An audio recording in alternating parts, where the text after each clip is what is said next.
Welcome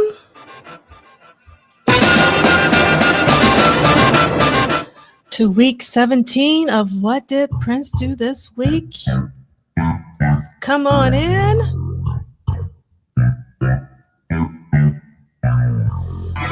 All right, we have Andre Staley first in the chat. That's right, Andre Staley.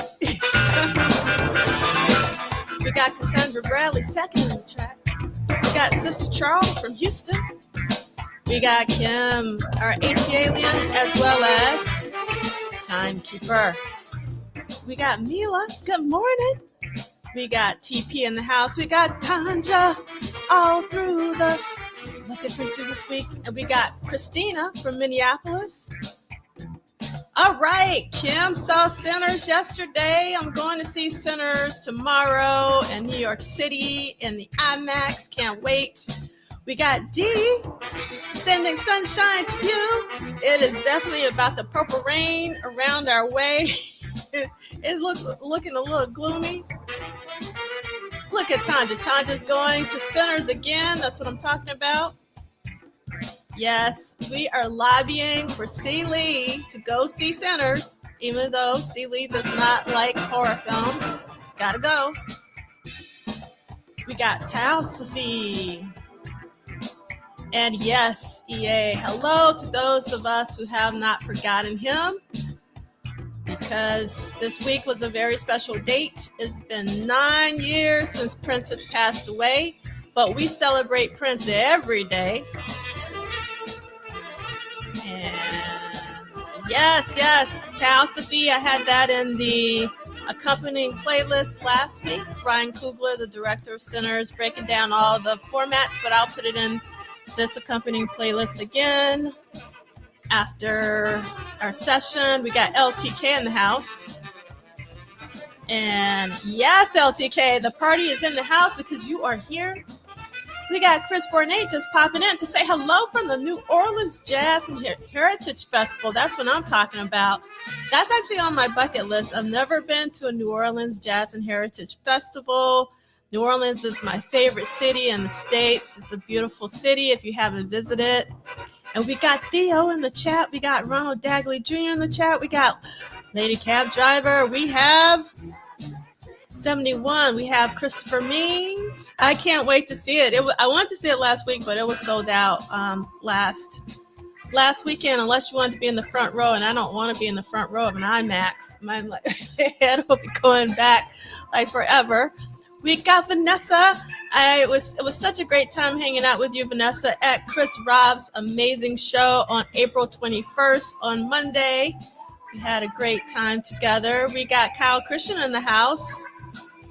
Thank you so much. Yes.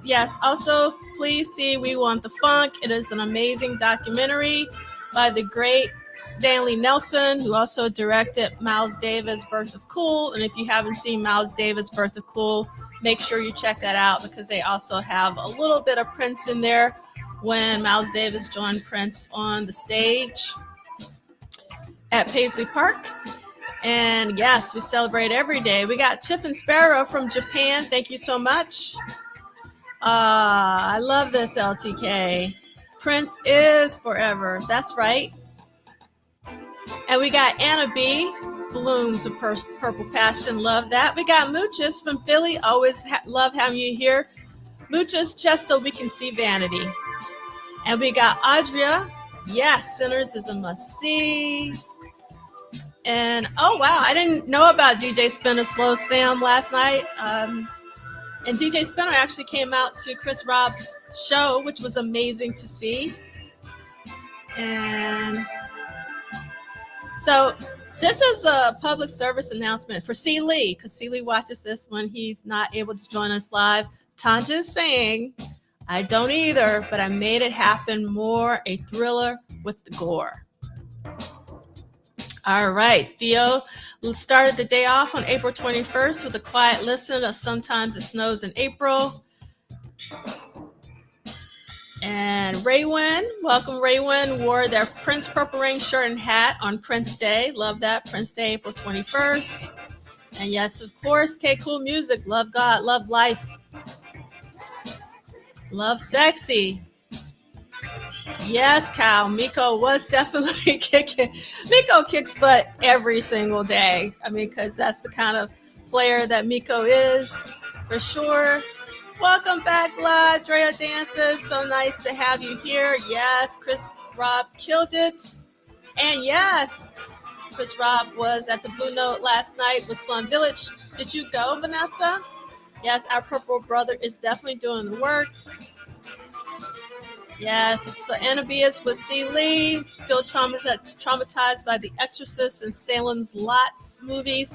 But I don't, from what I've heard, Sinners is not that kind of movie, but somebody correct me who actually has seen it if I'm wrong. And we got Levine, Ford, thank you so much. You're never late. Thank you for being here.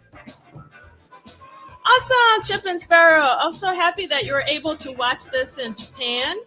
I think you can watch it from the PBS website, because I have a friend, my best friend lives in Japan, and he said that he couldn't watch it on YouTube, but he could watch it on the link directly from the PBS website.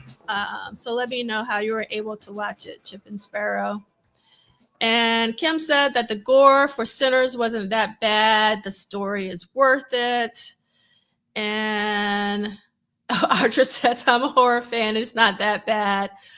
Thank you, LTK. So I just posted Camila's video because I'm slowly uploading the symposium videos. And this is the issue. And this is the reason why we did it on Zoom events. I also wanted to upload Zach's presentation because Zach's and Camila's are pretty much in conversation with one another. But Zach had a snippet of My Guitar Gently Weeps, and YouTube was like, no. So I got to cut that out. So it takes me time to go through and edit all the stuff that I have to edit out. And if it's too much, like I'm sure Adam Rudiger's amazing musical presentation will not be able to go on YouTube, but I'll post that to my Vimeo channel, which is at Polished Solid. I'm at Polished Solid on all social media platforms. Amazing. I'm so happy that you went to the Slum Village show last night. And then let's see. Purple Cat Confetti, welcome. Went to Record Store and finally grabbed an original Super Tramp Breakfast in America to honor my brother's 1 year passing.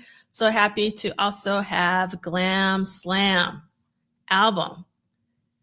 Oh, okay. Thank you so much for letting me know. I wonder why my friend was, okay, I'll let him know that. And then, okay. Tanja says, put it this way, Celie, you know when to turn your head or close your eyes. That's right, Tanja. Yes, Mucha. Sinners is so much more than a vampire movie. Please go see it. So worth it. Because to be honest, this is like sometimes where I wish so much wasn't in social media, because based on the little clips that I've seen, I would have never known it was a vampire movie. And even though vampires are my favorite genre, it's, you know, it would have been nice to have that surprise like in the theater. Welcome, Lee Christian. So great to have you here. No, I did not get the George Harrison and Beck 7 for a Record Store Day. I only got the yellow vinyl of the Glam Slam show and my annual Doors purchase. Like the Doors always have something for Record Store Day. And yes, Michael said this last week, you want to stay until the lights come on if you go see Sinners. And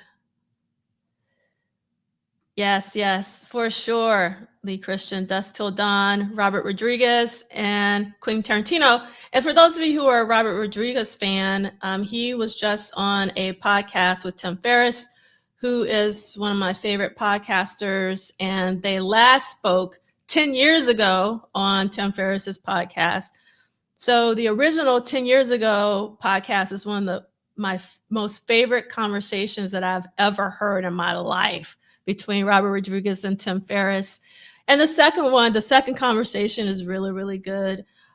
So you should seek that out if you're a fan of film and Robert Rodriguez in particular. And the reason why I gravitate towards Robert Rodriguez is because he very much reminds me of Prince in terms of filmmaking. You need to read his book. He has a book that was written, I don't know, a long time ago called Rebel Without a Crew. He created his first film, El Mariachi, with only 2 people, like 2, 3, like very skeletal cast, a very low budget, but it did very, very well in the box office. And then he was able to get a major studio deal and redid it as Desperado with Antonio Banderas. But like, and now, very, again, similar to Prince building Paisley Park, or Tyler Perry building his studios in Atlanta, Robert Rodriguez has had like a fantastic film compound or studio, or whatever you want to call it, in Austin, Texas for years. So like, especially in these days that we find ourselves in terms of art and media, it's really interesting to study people who sort of do for themselves, like build their own facilities and are able to have a lot more control of their destiny. And that's actually what Prince was preaching for a very long time towards the end of his time with us, in terms of owning your own masters, so your masters don't own you and all of that. So Robert Rodriguez is a very, very excellent person to follow, even if you don't like film, just about how to do things on your own and be very, very successful at it. Yes, Karan, that's the thing. I wanted to see Sinners last weekend, but it was sold out. So I'm so happy to hear that it's still sold out. I mean, we got to go out and support. It's really important, because I love going to see movies in the theater. And I know less and less people are going to see films. But if you actually watch, oh no, it's okay. Sinners it's for me and Kim. Again, this is what it's all about. It's about Prince, but I'm sure Prince would be okay with us talking about Sinners, because Prince also loved film, if you know your Prince. And so I think he wouldn't mind us talking about that. And Vanessa is going to see it tonight. So Vanessa, are you going to Lincoln Center, or are you going to the Alamo? Like, where are you going? Yes, I agree, Lee Christian, that the mariachi films level up in a brilliant way with each sequel. I think it's really, really interesting. I'm glad that you're framing it this way, Lee Christian. If you really want to see how you can start in one place and end up in another, the El Mariachi series is a really great place to start. You have to start somewhere. Oh, I love this. Yeah, I'm sure Prince would have thoughts, for sure. Yeah, I would hope he would. I know he would, because he loved film so much. Yes, Carol. Yes, say this, Carol. This movie should be seen in theaters. There are certain films that need to be seen in the theater, and this is one of them. Okay. Oh, okay. You're going to a theater in Astoria. Very nice. I've never. I went to go see. I was about to say I've never gone to a film, but I did go to the Museum of Moving Images to see Under the Cherry Moon. So yes, I'm going to see it in IMAX. That's the reason why I wanted to wait. For sure. All right, so let's get this party started. And Michael, obviously, if you're on Michael's channel, Michael's not joining us, but I hope that you will still want to hear about Prince. And so that's the reason why I'm streaming it to Michael's channel, even though he's not here. And also, if you are following Michael's channel and my channel, but you're following What Did Prince Do This Week, I don't want to break the chain, so to speak. And also, C. Lee won't be able to join us because he has like a poetry reading or a sports thing. There's like a lot going on in everybody's lives. But I am so grateful that you are here with me. So I'm really excited about this week in 1985. So we are week 17 of 1985. We're going week to week, not date to date. Hopefully everybody understands this. This is actually really important, because if we have 2 different versions of this book. We have the soft cover, and you have the soft cover one because it's soft and it's not as heavy as the hard cover.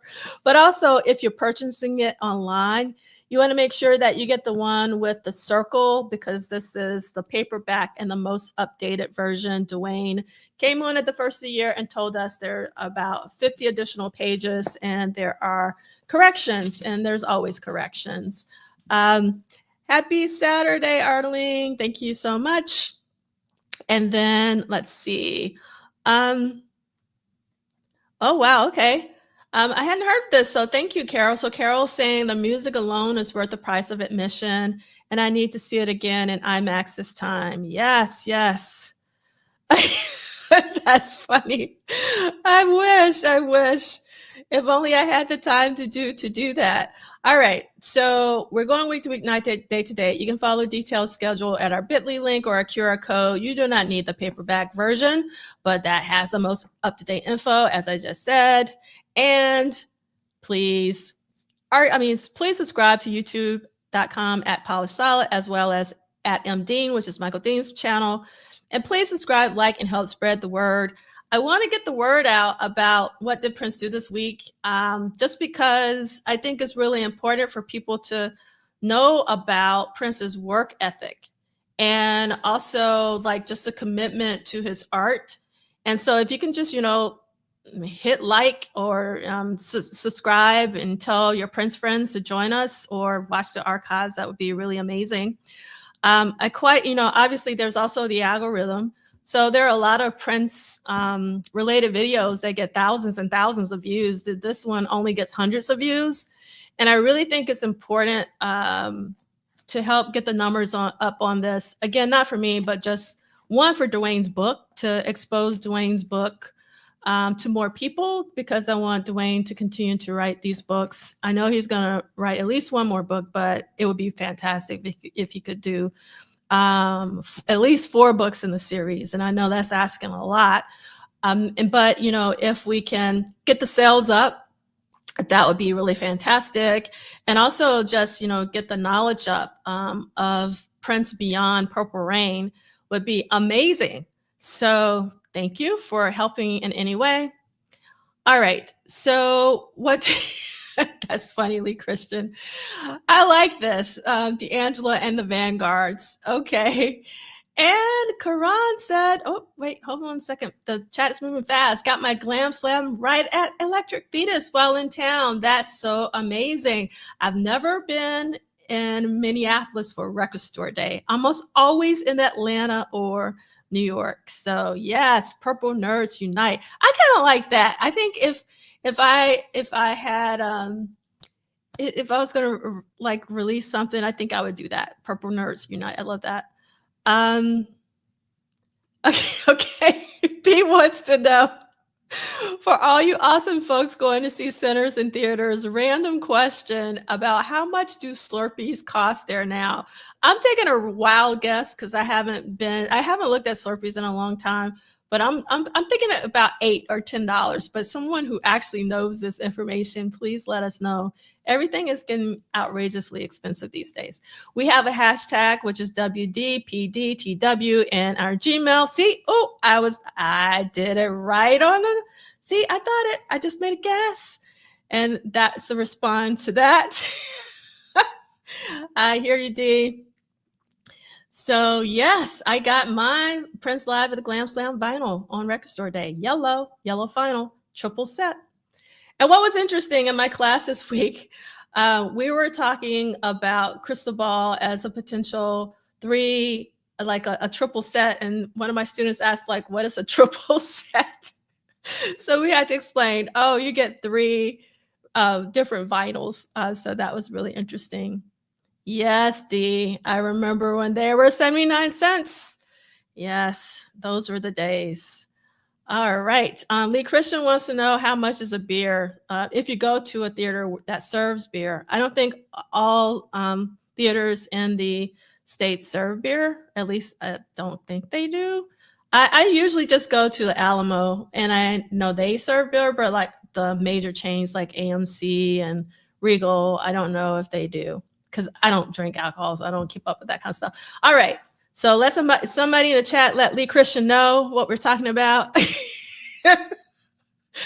Oh, Tanja, You are a daughter after my mom's heart. Yes. Bring everything in the purse. Yes. Uh, I hear you. You're going to have to because things are getting so expensive. Now, for those of you who don't know, this is an independent endeavor. The estate of Prince Rogers Nelson is not affiliated, associated, or connected with the What Did Prince Do This Week book club series.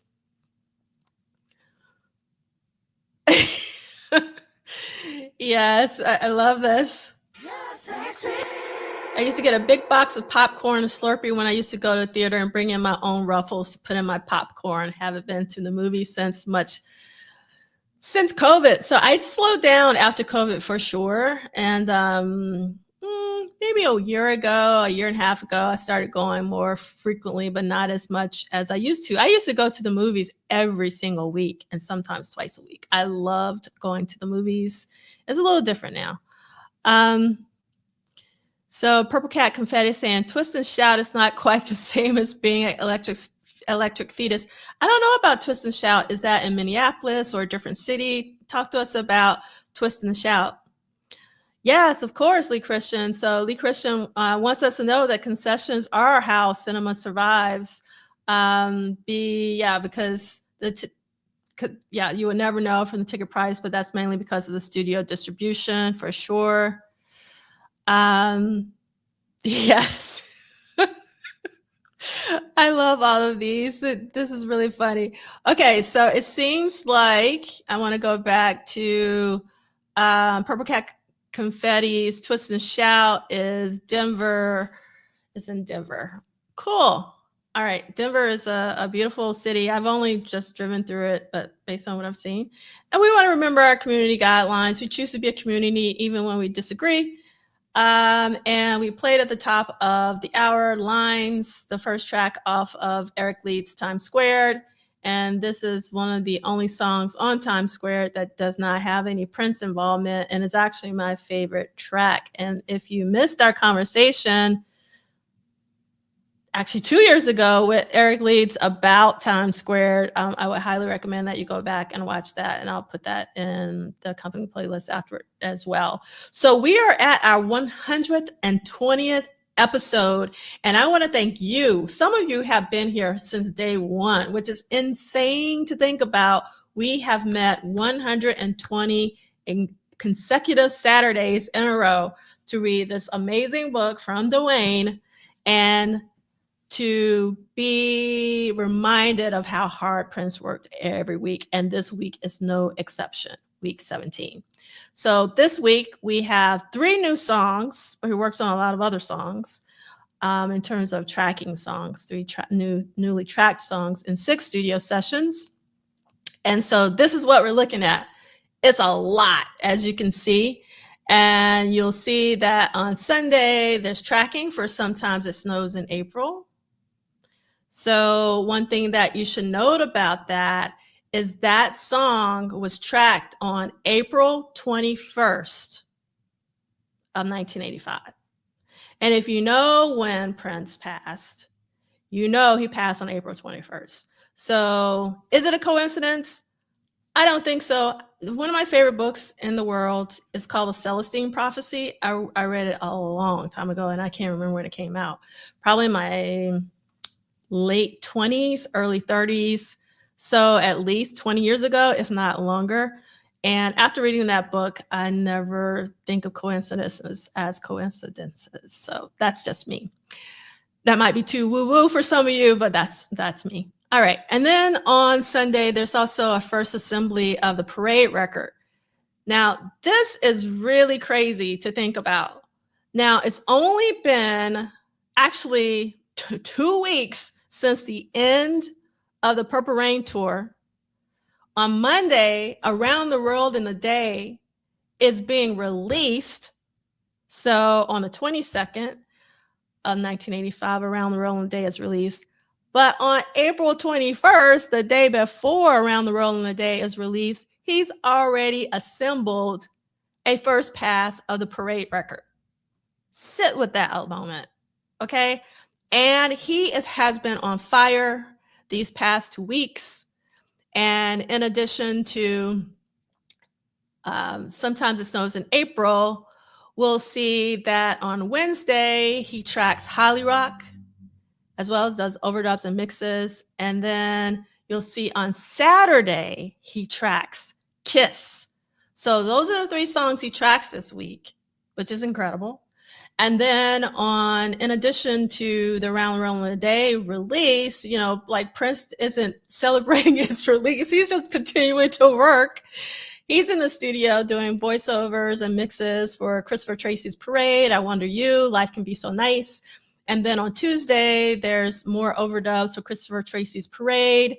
There's overdubs and mixes for Evalsi Dog. And then there's overdubs for New Position.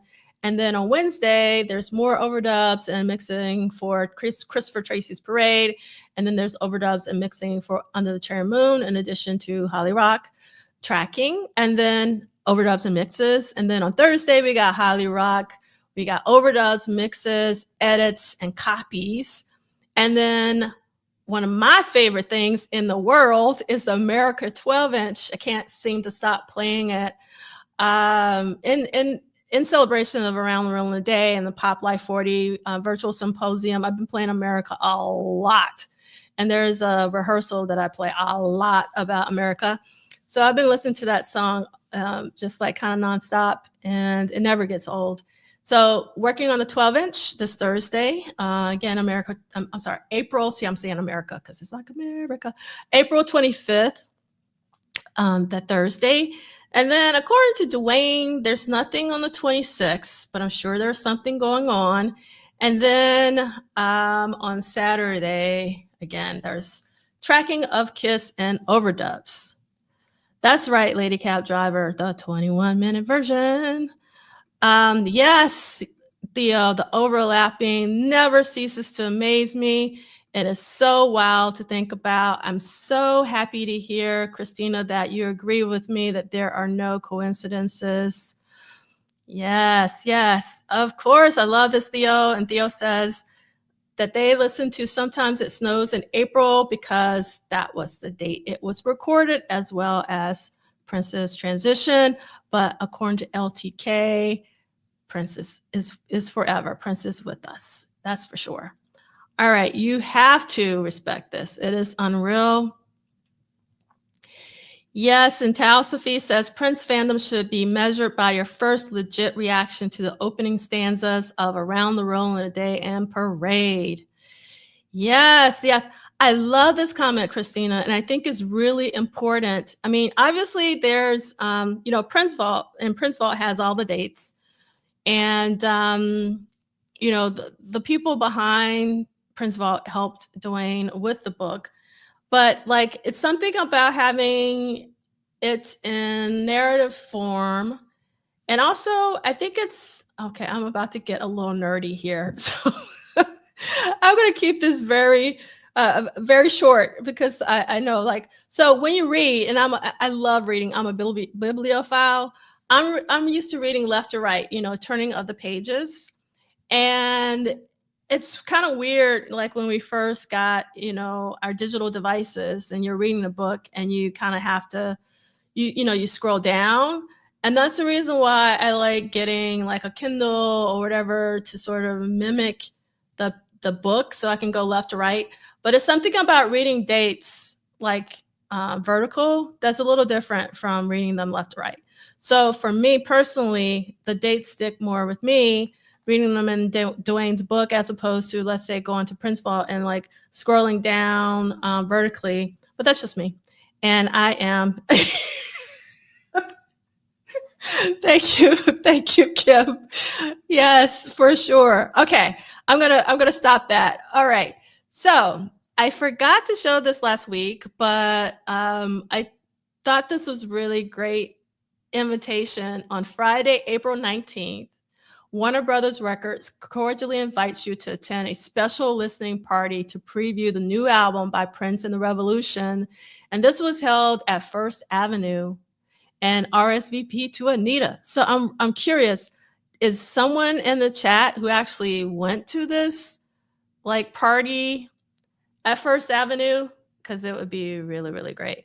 Yes, LTK, I am also very much a sucker for a design timeline or infogram. If infographic. Yes. Okay. Let me make that bigger so you can see it. Yes, Carol. Yes, yes. Say this. Duane did an amazing thing when he went into Sunset Studio to get the day by day for his first book. And from there on, his vision for these books is just amazing. It really, really is. And we are truly grateful for Duane and his writing and his books and his commitment to this series. And yes, Vanessa, I wonder where Anita is now. And I wonder if Anita is actually affiliated with PRN Productions or if Anita is affiliated with First Avenue. That's what I want. Yes, Tanja. Thank you. I'm so glad that you understand. I was like, maybe I'm just talking to myself. But Tanja also says, I can't read digitally. I don't retain the content. And also, like, you can't feel the pages. And I have a Remarkable, so I can import PDFs and use my digital pen to write on like PDFs and stuff. But it's just not the same as the texture of the pages and all of that. And hearing the little, the little sound of your writing and utensil. Okay. All right. Here we go. Sunday, April 21st, 1985. Sometimes it snows in April. That's where we're going to be going to read our first thing. So everybody get your books out. And we're going to get this party started. So let me go back to here. Okay. So Sunday, April 21st, 1985. Sometimes it snows in April. Tracking and overdubs. Parade album. First assembly.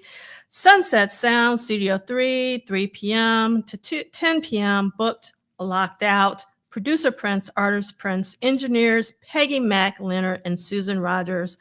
Assistant engineer Coke Johnson.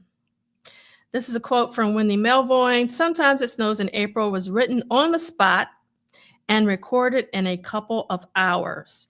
A beautiful moment hanging out for a while, recording at Sunset Sound. So I'm going to skip a couple of the sentences from the first paragraph. And I am going to start with the second paragraph that starts with Lisa talking. It was a quiet night. And I remember playing the chords Lisa detailed in 2017. And when I played those, Prince would always laugh and offer to pay me more money. He'd pretend to reach into his pocket and bring out some dollars. I remember hitting notes and he turned around and gave me the money sign. That always meant he liked it. And it's just so bizarre to me what the song means to us now. It was April 21st when we wrote it. He died on the same date, and we were writing about a pretend death for a movie soundtrack. I'm still processing the whole thing. So that is definitely like an additional thing to think about in context of Sometimes It Snows in April is the context of the film and the death in the film of Christopher, Prince's character. All right, that's the thing about our relationships that I think we helped him explore more is that when we were together, his ballads changed, reflected Wendy. Although most of the song was written in the studio, its origin dates back to a number Prince had written before he signed with Warner Brothers. The title and chorus remained the same, but the bulk of the song was newly created so it fit into the movie, as Wendy recalls. He had the song idea, but he looked at me and Lisa and was like, "What you got? What can you do on it? Let's do something, just the three of us." And so we came up with the riff and started playing it. It came very fast. With Lisa isolated in the studio playing piano and Prince and Wendy sitting in front of the console, Prince ran them through the number quickly and started recording almost immediately while they were still working on the details of the song. As a matter of fact, reveals Wendy, it came so fast that I was like, "Prince, I don't like my vocal on that. Can I do it again?" He goes, "No, it's fine." And my singing was out of tune. Sometimes It Snows in April was really the pinnacle of our relationship together with Prince, observed Lisa. The three of us had kind of a love affair, and when we wrote the song, it was just the three of us sitting together in a room. I really loved it, and I had hoped we would follow that trail further, like make a whole record like that or something, but that didn't happen. At some point late in the session, Prince quickly assembled the first pass for his probably as yet untitled Parade album, which included Wendy's Parade, which would become Christopher Tracy's Parade, New Position, I Wonder You, Under the Cherry Moon, Others Here With Us, Sometimes It Snows in April, Old Friends for Sale, and Life Can Be So Nice. Now, we talked about this last week. I don't see how Others Here With Us would have fit on Parade. I don't even see Others Here With Us as a B-side. I don't know why. It feels to me more like a song for a crystal ball, not Parade. But I would have loved if Old Friends for Sale would have come out on Parade originally, especially that particular version, as opposed to the one on the vault. The fact that in less than a week, Prince recorded and assembled a complete album worth of music is astounding. All right, I got somebody to join me. Here we go. Welcome, Ricky. What's happening? You know I want to go leave you hanging. All right, appreciate you. So let me get finished with this chapter. Sure, do your thing. And while you're reading, I hope everyone hit the like button so we can get those likes up. Thank you, Ricky. Yeah, let's get those lights up. I really appreciate you. All right, so we're on page 101, but I can't. You have the hardback, so we're on. Yes, I do. Yeah, we have April 20. We're on April 21st. Okay. The snows in April. Many of the songs. Oh, hold on. The actual first compilation of the album would take place in early May. Of the songs in the collection, 6 ended up on the final version of the album, and Old Friends for Sale was eventually reworked, new lyrics, and released. The remaining track, Others Here With Us, remains unreleased. And let's see. I'm going to mute you. I'll mute you because I can. I'm sorry. It's okay. Many of the songs were adjusted on the way to the album release with overdubs and orchestral elements. But today's session contained the heart of Prince's work on the album, and it never changed, reflects Peggy Mack. The only song that was mine that remained unchanged from the original sessions was Sometimes It Snows in April, and the rest were changed. By 10 p.m., the 7-hour session was over. Status: Sometimes It Snows in April, 6 minutes and 50 seconds. Was released on Parade in March 1986. Claire Fisher recorded the orchestration on July 27, 1985, but his arrangement did not appear on the soundtrack, although 2 minutes and 20 seconds can be heard near the end of Under the Cherry Moon. On March 29, 2004, during his musicology tour, Prince played Sometimes It Snows in April and dedicated it to Lisa's brother, David, who'd recently passed away. So, you know what? One of these days, we're going to get the real Under the Cherry Moon soundtrack, complete with everything. Yes, that would be nice. It would be so nice. It would be so, okay, I don't want to start this, but I'm going to do it anyway. It would be nice to get a Parade Deluxe. And it would You know what? To get the Under the Cherry Moon film in color, even though supposedly it's not in color, but I can still have hope. You know what? It's time for my, go ahead, I'm sorry. And also the soundtrack of the Under the Cherry, like the true soundtrack, because there's like a lot of incidental music in the film that you don't get on the album. Go ahead, Ricky. No, it's time for my weekly Dear Estate moment. Dear Estates. Come on, cue the okay, look, y'all cue the music for me. Dear Estates, on behalf of the Prince fans, we would at least love a full complete Parade soundtrack with the underscore, you know, like the orchestrations and everything and all that wonderful stuff. Yeah, that would be fantastic. And if you can get us a color copy of Under the Cherry Moon for, say, D'Angelo, that would be great. So we could, you know, I know technology can do it now.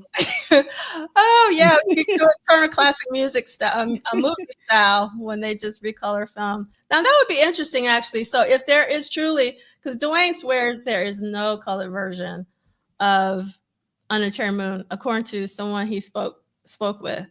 But if there is truly no colored version, they can do the Turner Classic Music movies. I don't know why I want to say music. And yes, Carol, that's what I'm talking about. and You all know, the deleted scenes yes, I was too. just about to say that. Yes, man, we could get an unedited version. Yeah. That would be fantastic. All right. And we just want to say we do it out of love because I have some friends who say, why are you asking for more when you already got a lot? You know what? Maybe we ought to do a petition. Maybe we should do an online petition and be like, "Hey, dear estates, Oh my I God. mean, the people have spoken. I mean, seriously. I mean, you know, like who better? I mean, say, I guess, man, than to hear from them than the fans. I mean, you know, I mean, like they can't say that the fans didn't let them know. Yeah. Well, actually, the fans have been letting them know for. I mean, ever since they started doing the box sets, I think everybody and their mama has been saying parade, parade. So That is true. I That I, is true. I think they know. I gotta get like I need a little audio snippet of some money. So Oh, some like ching. Jay Brown said that they're getting docked because they're late. Oh man, yeah, That's right, D. Asking ye shall receive. I do think it's important that even though we've already asked, I mean, this is one thing I still would love to know that I don't know. How much are the box sets selling? Like, yeah. what is the optimum number for it? Like, maybe they truly need to be limited edition. Mm, And, like maybe like, because obviously things are getting much more expensive to yeah, anything to, so yeah, like these box sets are expensive to manufacture. yeah. They want to make sure that people are going to buy them, but I do think that a parade box set would sell. You know, yeah, you know, like realistically speaking, I'm sure it's probably not easy to transfer that stuff from analog Mm-hmm. into digital and then have somebody clean that up. I'm sure it takes time, so you want it done right.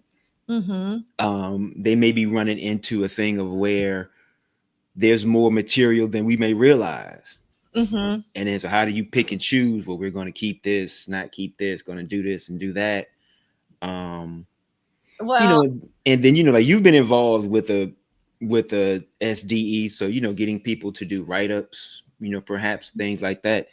You know, I'm sure I'm sure it's just a process. I'm sure it's not as easy as we think it oh probably no, is what I'm saying. it's definitely a process, and it takes like years. I mean, definitely months. Like this is not something they can turn around. Yeah. And also because there aren't many record plants anymore that can actually press the records. So there's literally a queue to get, records pressed now Yeah. because there are Yeah. less places to get that for sure. All right. So we're going to move on from our. I now so I do have one question to ask you though, Okay. because you brought up like old friends for sale, and it was originally listed in the track listing for like Parade, I think you Well, said. yeah, this first configuration. This is Okay, just yeah. like an early configuration. Okay, so the first configuration. So Mhm. what song could you see it Replace it. potentially? Yeah. Well, if so when the record came out, if you take Under the Cherry Moon out of the picture Mm-hmm. and you look at Parade as just an album and not as a soundtrack, Mm-hmm. I think okay, actually, okay, I'm gonna get crucified for this. But Uh-oh. you asked the question, Yeah. but I've said this before, so it's not anything new if you've been listening. And I think Ceiley's with me on this. I could be wrong. Kiss always stood out to me as it did not belong on the record. Even though it was a huge hit, and I know people love Kiss, it just like it doesn't for me. Again, this is only my personal opinion. It stops the flow of Parade as a record for me. I could have seen Kiss as like a B-side or Kiss on a different project. So I probably would have replaced Kiss with that. But I know that is blasphemous for some people. But again, if you think of albums, not singles, but albums. And if you listen to Parade as an album, for me, like Kiss really stands out. It Uh, does. Okay, yeah. I can see that. I never liked the fact that they cut out the guitar part at the end and it just goes straight into say another lover. I always kind of was bothered by that. I still mhm. am bothered by that because I always like the guitar part at the end. But I can see that. I think if you probably take that out and put Old Friends for Sale in, it does change it does kind of keep with the flow of Yeah, what was going on with it. Okay. yeah, that's just me. Oh, the Paisley Park tea I actually got from Paisley Park, like during one of the celebrations. And I have another one too. It's I almost wore that one instead of this, but I wore this one because we were talking about Around the World in a Day, and this is most closely color to Around the World in a Day. But the other one I have is like a, what do you call that? Like a salmon color. So it's not pink. It's like in between pink and magenta with orange. Paisley Park, which is really cool in my personal opinion. Um, all right. So we want to move on now, and we are going to read about the release of Around the World in a Day. Oh, I'm trying to get used to my new setup. So, Ricky, if you don't mind reading about Monday, April 22nd, and read the Prince quote. Sure. Around the World in a Day is a funky album. Around the World in a Day is okay, released. You only get to make a first impression once. The majority of Prince fans were new Prince fans, and many of them only recognized songs from Purple Rain and perhaps 1999, where he led them in what he revealed in. Okay, I'm sorry, indicated that he was less concerned with making new fans and more committed to showcasing his artistry and seeing if he could bring some of them along. Alan Lees explained Prince's mindset at the time: get another record out, show another side. While I've got all those people paying attention to me, the press is following me around when I go to the hairstylist. I can't go across the streets without a mob scene. Like, it was unbelievable, that tour. And it was just part of him that said, while I had this enormous impact on people, I should kind of try to do something weird with it. Let's see how far I could go. This was the record that would really show whether or not he was going to be a legacy artist, observed Matt Fink. The sales weren't huge compared to Purple Rain, but he was regrouping to establish his legacy and not just a guy who made hit records, but an artist who would be around for decades. I thought Around the World in a Day was Prince scratching an itch, declared his manager Bob Cavallo. It was wonderful, but it hurt Purple Rain. It was too soon for the marketplace.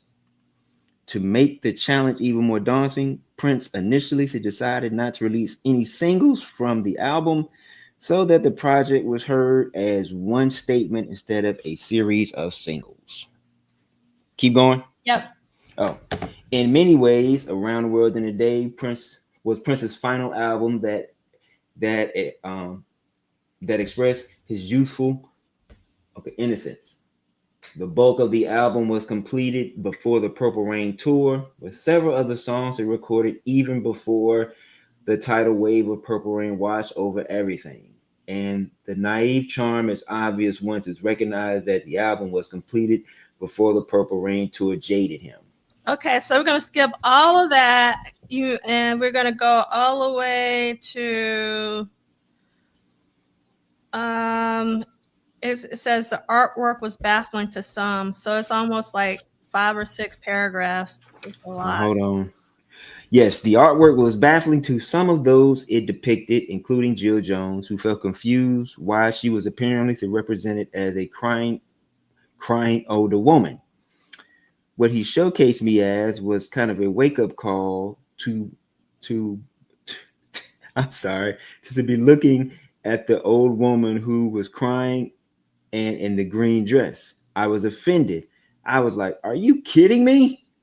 And he said, "It's because I'm gonna know you forever and we're best friends." And I was like, "But I'm in tears and this is how you see the future." And I thought, "Oh no, that was horrible." The haircut is mine, everything. And he told the painters to paint it. So once you see that, okay, the big question was always why. Although Jones had attended a lot of the Purple Rain shows, she and Prince had grown apart. But Jill remembers that it changed when she was in the hospital. I had surgery, and it was after the tour. He sent me a whole load of kids' toys, and I was like, everybody else sent a ton of flowers. Why do I have candy necklaces? He was a kid on a certain level. It was crazy. He has to be charming, and his charm has always won me over. Keep going. Yep.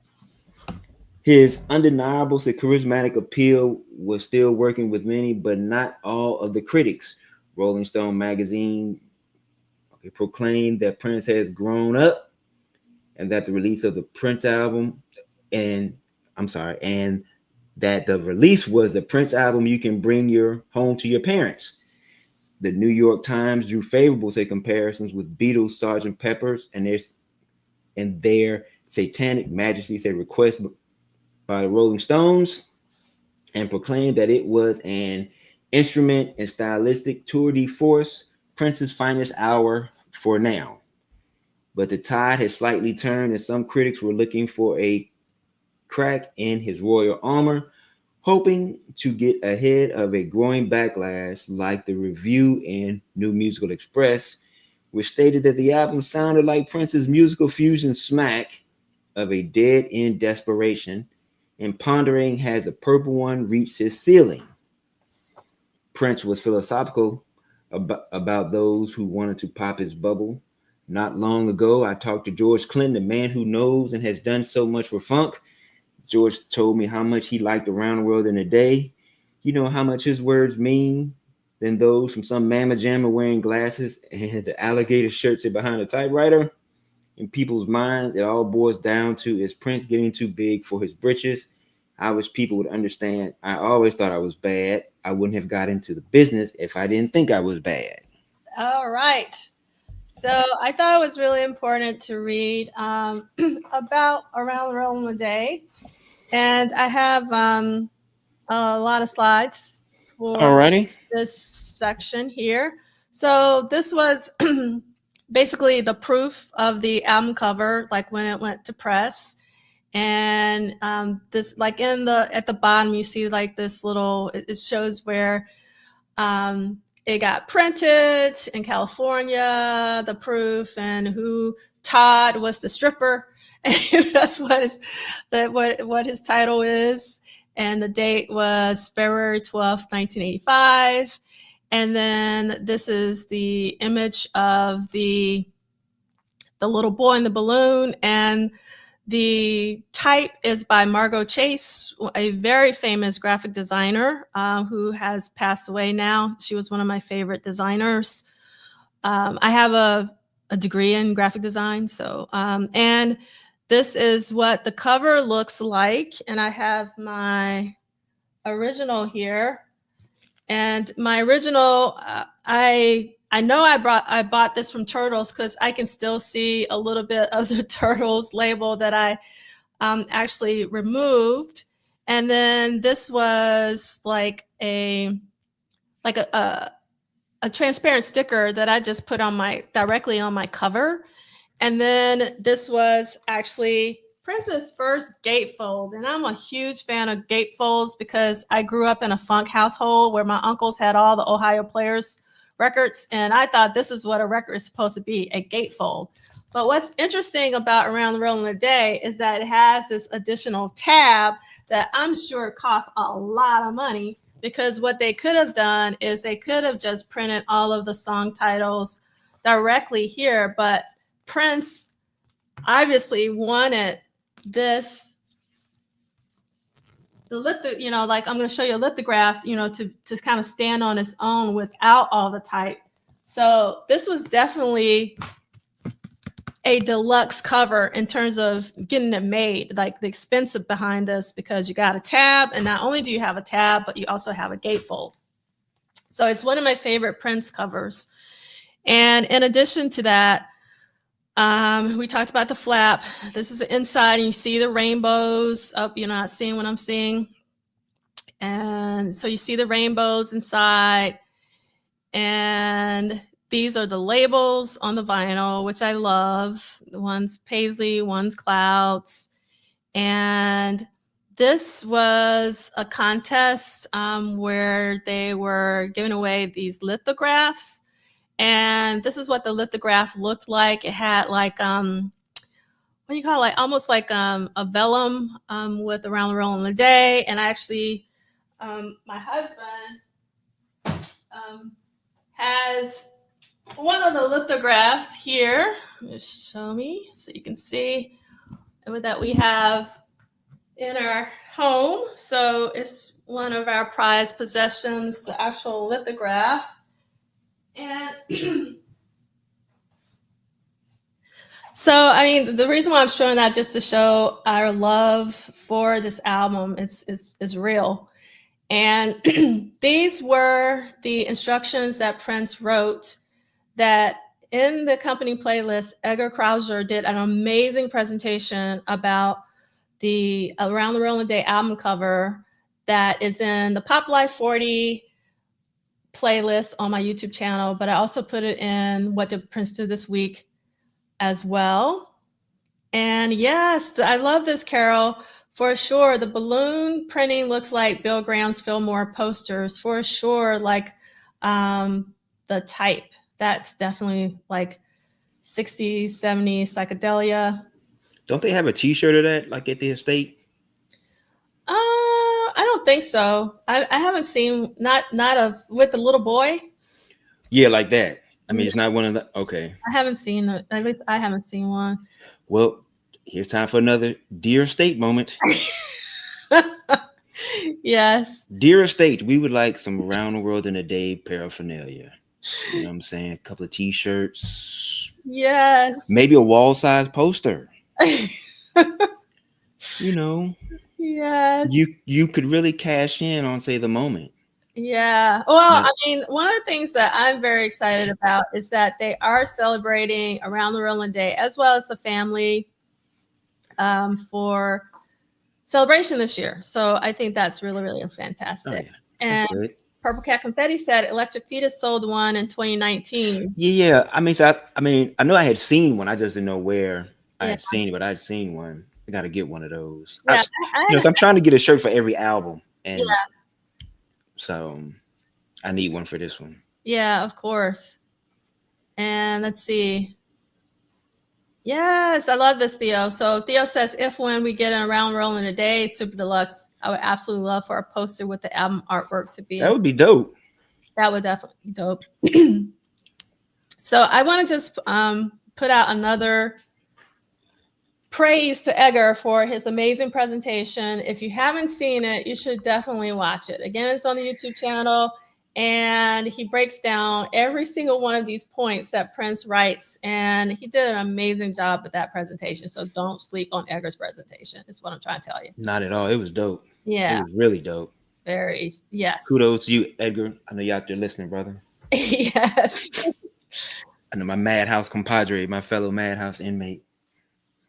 You know, I don't think that there is an official Around the World in a Day. Like, I mean, in real time, did Prince actually release Around the World in a Day shirt? I don't think so. I really don't. I mean, you know, the shirts I've seen where fans have gotten them made. Mm-hmm. Yeah. And that's why I was, you know, having that Dear Estate moment. Like, hey, you know, like if you guys could, hey, what's up, Raywin? If you guys could, you know, I mean, you know, because, you know, like Theo just said, like, you know, like plenty of people would probably order that poster if it was available, you know, or if they had a shirt with the kid with the balloon on it, or maybe just the characters or just the band members themselves in certain, you know what I'm saying, certain parts of it or whatever, like break it up or have it as one. Yeah. I don't know, but, you know, so much that you could do with that. So much. So I'm going to take you through some of the promotional materials that was released in real time. And I really like this photo because it shows, like, I think this is one of record stores used to have these. I can't even remember what they used to be called. Like they'll have the album cover, and on the backside would be some promotional information. So yeah, I'm sure the flip side of that. What were they called? Like promotional posters. No, it was not the promotional poster, but the actual card that was the size of the record. It was like 12 by 12. Oh, yeah, I know what you're talking about. I don't know what they call it. I don't know. I don't know the official name for those, but I Flats. know There we exactly what you're go. talking about. Yes, that's right. Promo flats. There Flats. I never would have guessed that one. Oh, that's definitely what they're called, promo flats. Thank you, Christina. And thank you so much for the time check. Um, yeah, I mean, I understand the print on demand model. It's just like the quality of the print on demand, like if they will withstand like multiple washings and all of that, Yeah. is the key with those. But I'm sure it's getting better and better. This is another promotion for the album in real time. And here's another one out now. And I love it. It has on here, everybody's looking for the ladder at the bottom. And then here was a promotional button because What? Buttons were big. buttons were huge. People today don't understand. Buttons were huge. And to be honest, in retrospect, they were really expensive in context of the 80s. They were $1 a pop. Yeah, they were like $2. Yeah, $1, $2. $2, depending on the sizes of them. That was really, really expensive. And your favorites were always hard to find. Yes. That's what made them like you couldn't just go. I mean, like stores sold them, but they didn't always have the ones that you wanted. Yeah, for sure. So I love this from Drea Dances. Drea Dances received their Around Rolling Day poster from when they went to the Prince Immersive Experience in Chicago. Because we got another poster from there as well when we went. That's one of my favorite things post Prince has been that Prince Immersive Experience in Chicago. It was really well done. I was hoping that it would travel around the country. Like I was hoping it was going to come to New York. I was hoping it was going to come to Atlanta and LA, you know, like all the spots. Detroit, you know, like places where people really love Prince, but it hadn't happened. But yeah, that's one of the things you could have gotten there. And yes, I have a big button collection at my mom's house that my mom continues to threaten that she's going to give to the Goodwill if I don't get it out of her house, but she's just kidding. Yes, many of the bands had buttons back then for sure because they were huge. It was marketing promotion. Yes. It's great promotion. It was. And also you could find your people that way, you know, like, you know, at high school or if you went to a show or if you were record hunting and all of that. And so this was something that was sold on eBay. And so you can see it's like 8 inches by 22, another promotional flat, which is in a different shape, but thought this was interesting color. And this is a Japanese promo, obviously, which is really great to see. And you can see in Japan, I guess it went on sale in May. In May, it says $5.25 at the bottom.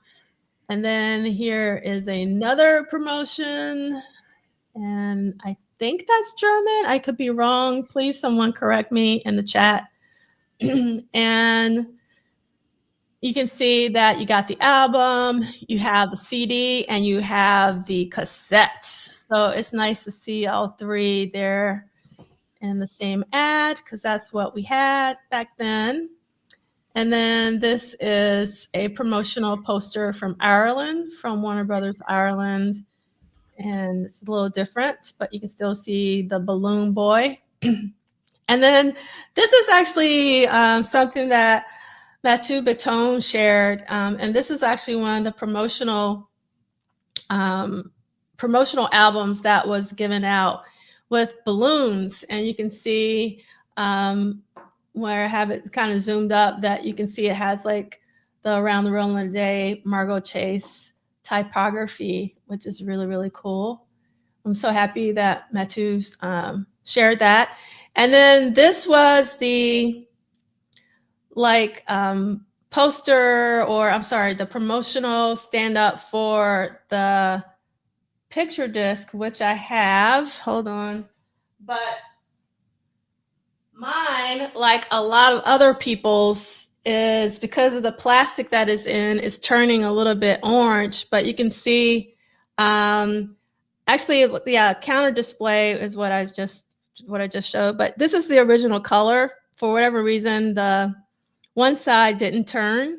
So this is the white side and the way it's supposed to look, but this is what's happening, it being in the plastic. A similar thing is happening to my Sheila E. From the third record, the deluxe packaging with the symbol. I took one out of the package, the plastic, and one in the plastic, and the one in the plastic, like the cover is like getting really weird. So that's a counter display. Yeah, yeah, years will do that. Yes, years will do that. Oh, I'm so happy, LTK, that you're enjoying this. I'm so happy that there's another design and marketing nerd here. So I'm sure, I was like, does anyone like really care that I'm showing all this stuff? So thank you for letting me know. Yes, yes, yeah. I mean, so I wish I had known in real time to grab some of this stuff. I was so happy to get the album that in real time I didn't think to ask the record store for like the flats or like promotional posters or things of that nature. It wasn't until later that I got into that, and I'm sure they would have gladly given it, you know what I'm saying? Because it was so much of it back then, they would have gladly, given it away because they just threw it away. I mean, eventually. Yeah, yeah. Hold on 1 second, Kim. So Kim wants me to show the white side again. So that's what, let me take the thing down so you can actually see it. So that's it. And like, is that going the right way, or are you seeing this right? Like, it's the type right, or do I need to? No. Okay, because it's flipped on my view. So yeah, it's right. Okay. Yeah. I didn't have any dollars back then either. Purple Cat confetti. I just didn't eat. I was saving my. I had no income coming in. I only had lunch money from high school, so I didn't eat, and I saved up all my money to buy Prince records. And that's the truth. I can testify to that. Yes. That's the truth. All right. And then, so this was like a UK display that they would have in the record store. And I thought it was really interesting, like this part at the top, which is this kind of guy. And you got like the balloon boy directly on the packaging, because I've always just seen it on the sticker. So I thought that was interesting. Wondered, like, if someone has this, it would be interesting to see one in real life. Now, I thought this was really interesting. This is like a Japanese promo, I think. Really? Yeah. And so you can see this is a cassette, and that's like the cover, all the paisleys. And this was like the inside. Wow. I've never seen that before. Yeah. So this is, you can see in the bottom left-hand corner, it says not for sale. But yeah, this is, and then this is the spine. So I thought that was really interesting. So I wonder, man, how many of those were given out, or was it like to DJs or I don't know, like record store people? Like, I mean, it says not for sale. Like, how do you get one of those? Yeah, I mean, yeah, it would definitely go to like the record stores or DJs and things of that nature. But I just love this packaging. I see, I'm assuming a lot of you in the chat is going because of this packaging. Yeah, I think it's pretty cool, like the paisleys, and that color, it really pops. And this was a promotional keychain that was given out, which is really cool, with the little globe. And then this was actually in New Musical Express, which I thought was really interesting, how Spartan it was, just type, and at the bottom it says everybody's looking for the ladder. This was the Rolling Stone record review. I did not see that in real time. Yeah, I'm not going to read it, but if you have time, it's in the slide deck, and you can always go to our website. Let me put it up here, bookclub.polyslide.com. Go all the way to the bottom, and that's where you can find the slide deck every week. And let's see, I'm going to take that banner off. Okay. And I hate this illustration. I remember. Yeah, I'm about to say that's. Yeah, I remember seeing this in real time, and even without reading the the review, I was like, this is not going to be a good review. So I don't think I even read it because I was like, how dare you? It's just, Yeah, yeah. yeah. So I love how everybody's scoping out like the Kenny Loggins album. Vox Humana. Yes. Vox Humana. Yeah, of course, love this LTK. Rolling Stone gonna Rolling Stone. That's right. Yes. Okay. All right. So yes, indeed, the disrespect just pops out. Yeah, it was a lot of promotion for Around the Rolling Day. A Uh, great deal. a It great, was it yeah. was a great deal in real time. Like I remember seeing massive displays in record stores Mm-hmm. back then. Like I don't care where you went, it was like a massive display of like Around the World in a Day. And back then they'd have like the display to be like a rack of albums. Mm-hmm. Like CDs were just coming out. They'd have a rack of CDs. I mean, like you just see it. It was like a massive. It'd be like the biggest display in like some record stores at times. Yeah, for sure. All right. And I just want to remind everyone it wasn't that long ago, even though it feels like ages ago, that we did celebrate Around Rolling Day for the Pop Life 40 Pop virtual Life 40. So if you attended, you can still access all the videos via your Zoom events link. And I am slowly getting them up on YouTube for those of you who did not attend, because this is the worst time in academia because it's getting very close to graduation. And this is when life gets very stressful because I'm also teaching seniors. So it's just going to take me a while to get everything up on YouTube, but I will try my best. And obviously, if you haven't listened to the family keynote, you should, because we start off by talking to Susanna about actually sitting for Doug Henders, who was the illustrator of the Around the Rolling Day cover, as well as that illustration in Purple Rain, the eyes, like that's also Doug Henders. So Susanna talks about that photo shoot. And we also talked to Eddie M about recording for Around the Rolling Day, because Eddie M is on 2 tracks, The Ladder and Temptation. So it was great to do that. And then obviously we talked to Duane for our special session of what did Prince do this week. And again, if you haven't seen Edgar's amazing presentation, I'm tripling down on this because it is incredible. You have missed out. So you definitely want to make sure that you check out Edgar's presentation. Oh yeah, okay. Bravo to you too for bringing all this together and doing this and talking to the family and Eddie M. I know that was a highlights for you. Knowing you for as long as I have, I know that was a big deal for you. So yes. Give you your props and pounds and flowers and all that good stuff. Thank you so much.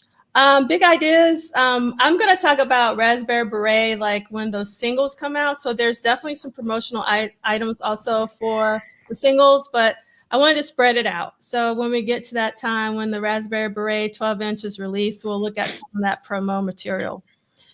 And let's see. Yes, Around the Rolling Day definitely exemplifies why Prince was great.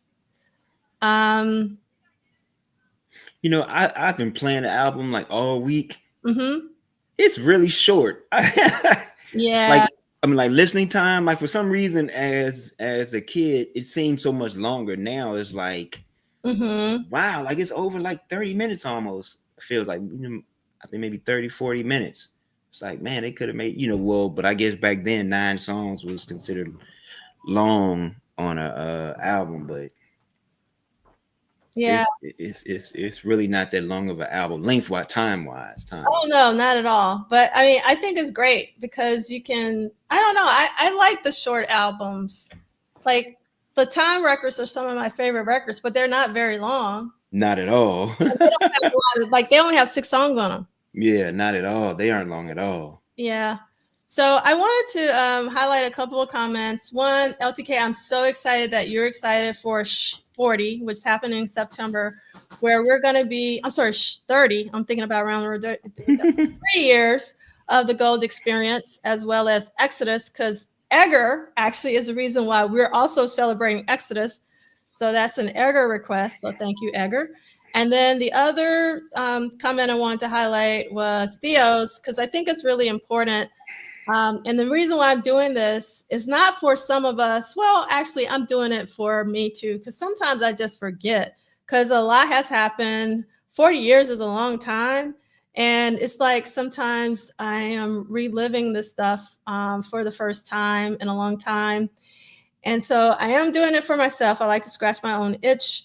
But I'm also doing it for new fans who did not experience this in real time. I'm really doing this for you, so you can understand what it was like. So Theo, thank you so much for letting me know that you appreciate this, because I'm really doing this for you and everyone who didn't have the amazing opportunity to actually experience this in real time. Let's see. Yeah. Oh, awesome. So Together Last Saturday plays. It's one of I think it's an amazing song. It's like I went down this, and also Chris Robb played it at his show on Monday, and it was so great hearing it live. I mean, obviously, it's nothing like seeing Michael B, playing the drums on this particular track, as well as the late great John Blackwell. It's one of my favorite songs for the drummers to play. And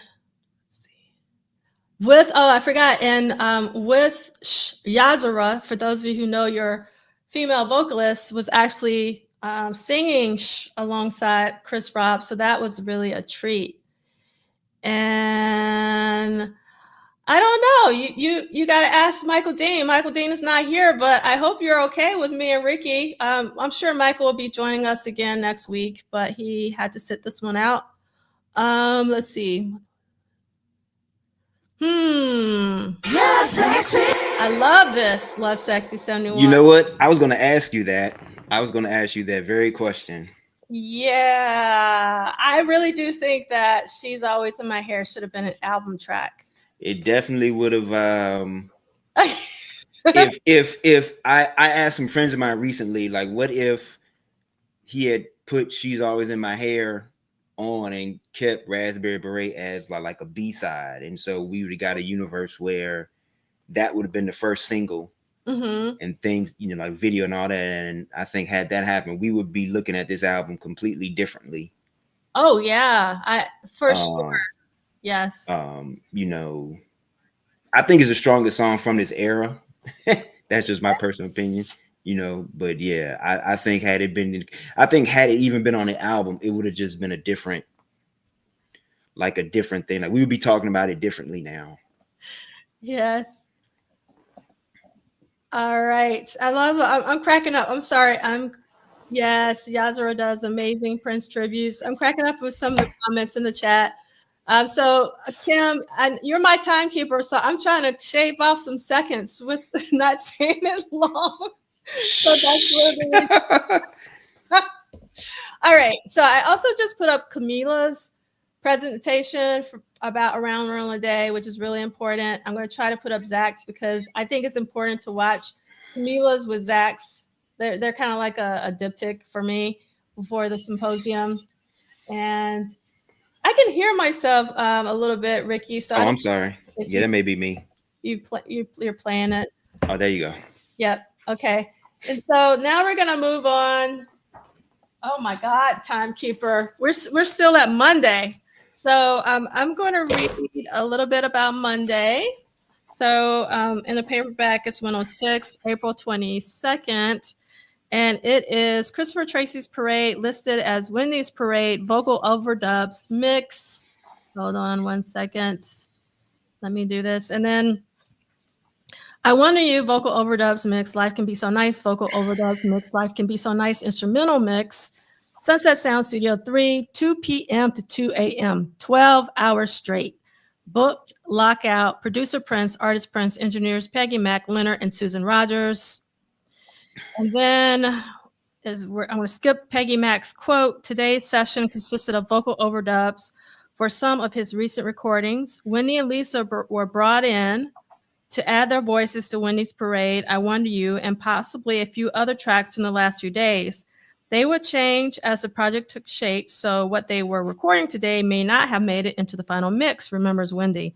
The lyrics were all coming and being kind of tweaked at his scripts as his script was being done. And the script is for Under the Cherry Moon. So by the time those 4 songs were started, when we went to do our part, there was no, this is going to be for scene 2 and scene 6, and he'll be playing at us with Kristen Scott Thomas. None of that. After 9.5 hours of vocal overdubs, the tracks were given a rough mix. An instrumental version of Life Can Be So Nice was also supposedly created on this date.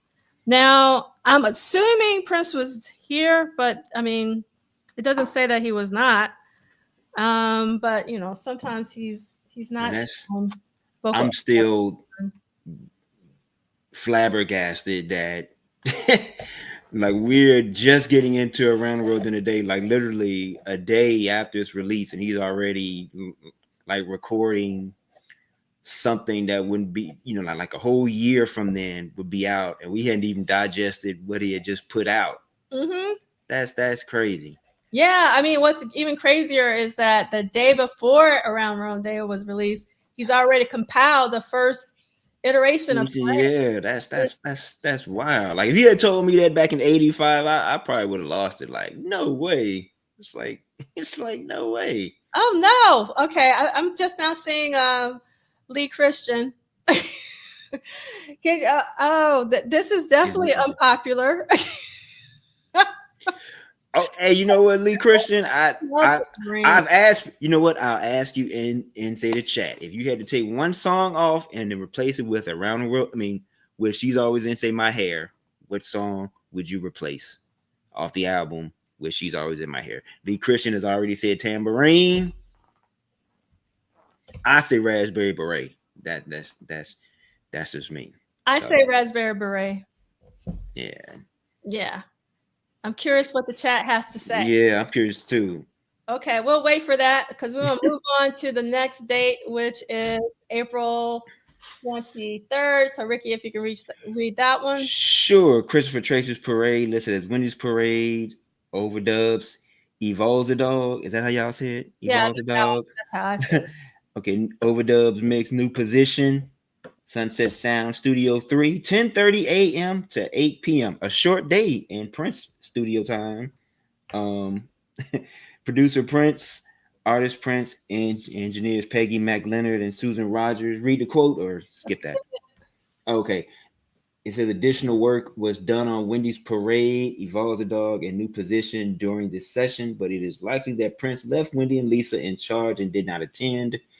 During the overdubs for Evolves a Dog, it is probable that they helped the still instrumental song take shape. The track itself is a playful reggae type of groove on steel drums that contains a backwards guitar and drums, Yamaha DX7 keyboard elements, and tambourine. It says additional work was done on New Position and Wendy's Parade as well. Status, a nearly 8-minute version of Evolves a Dog was edited down to 3 minutes, but neither were released during Prince's lifetime. Wendy and Lisa would eventually add strings to another edit of the song, 2 minutes 45 seconds, on July 2nd, 1985. That also remains unreleased. All right. So I ran out of time today, so I got to add some more songs to the company playlist, and Evolves a Dog will definitely be one that I will add. All right. So here we go, Ricky. Chris P says Tambourine. Mm-hmm. And Lee Christian is like no hits. That would not have gone well if you remove Raspberry Beret. She's Always in My Hair would have been a hit. Yeah, I think so. That's me personally. Ray wanted to say, did you see the music video Prince and Morris saying latest? Yes, of course. Latest fashion from Graffiti Bridge. Sakia says Tambourine goes hard. I'm with Sakia. I love Tambourine. And it's actually, you know how Prince loved to misspell words? Like he actually spells it without the U, just FYI, because Prince would do that often. Ooh, Dorothy says Temptation, Ricky. How you feel about that? Well, given how you and C. Lee feel about it. Well, I'm talking about about in real time. Okay. In real time. People don't listen to what I say. I said how old was I? As a 14-year-old. Yeah, 14. I don't know, man. I think Temptation is like a great album closer. Yeah, I do now. That's I was trying to make, but no. Yeah, I always liked that song for some reason. I always thought it was pretty dope. Maybe I thought maybe it was the guitar workout. I Yeah. probably was like feeling that. Also, I didn't like the whole talking stuff. Gotcha. Yeah, because I didn't like it in the tour. So I think it also reminded me of that. And then Baby Love 14 says, I agree, Raspberry Beret. And Devoid of Funk says, She's Always in My Hair saves one of those A quality B-sides for me. So keep it as a B-side. What do you think, Ricky? Well, yeah. I mean, it is now. So, I mean, that's what it is. It is an A quality B side for sure. Yes. So D's with me. I would definitely. So I'm with you, D. It is definitely a mood booster. Like if I'm down and I need to go up, that's the song I listen to. Tambourine. Let's see. No, I get you, Lee Christian. So Lee Christian is saying, I like Tambourine. I'm just saying sequencing wise, but I believe the FCAT. Well, I don't know. What does FCAT stand for? It is on there to take away. The fact. Oh, the fact it is on there is to take away from rock and keep it diverse with a funky track, but not Prince's typically known funk by then. Typically known. Oh, I know what he's saying. He's saying like it's like a funky track, but not like the traditional like Minneapolis sound type funk track. It is. Okay. You don't want to get me started on the Minneapolis sound. I'm not gonna go there. Sorry. I'm trying to help you out, Lee Chris. I'm trying to help you out, brother. Okay, let's see. And Tao Sophie said, no, I need my tambourine. That drumming is epic. I'm with you, Tao Sophie. And then Sakia says, Fisher strings in question to say a little bit more. Let's see. And then if it was the extended version from the 12-inch, it could close it well. You mean are you talking about Raspberry Beret, Lee Christian? She's Always in My Hair. She's Always in My Hair. Yeah. Yeah, you're right. I'm sure that She's Always in My Hair. I'm so happy you're here, Ricky.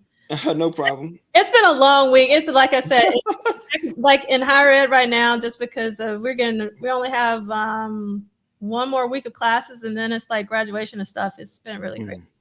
All right, so tambourine is fire, and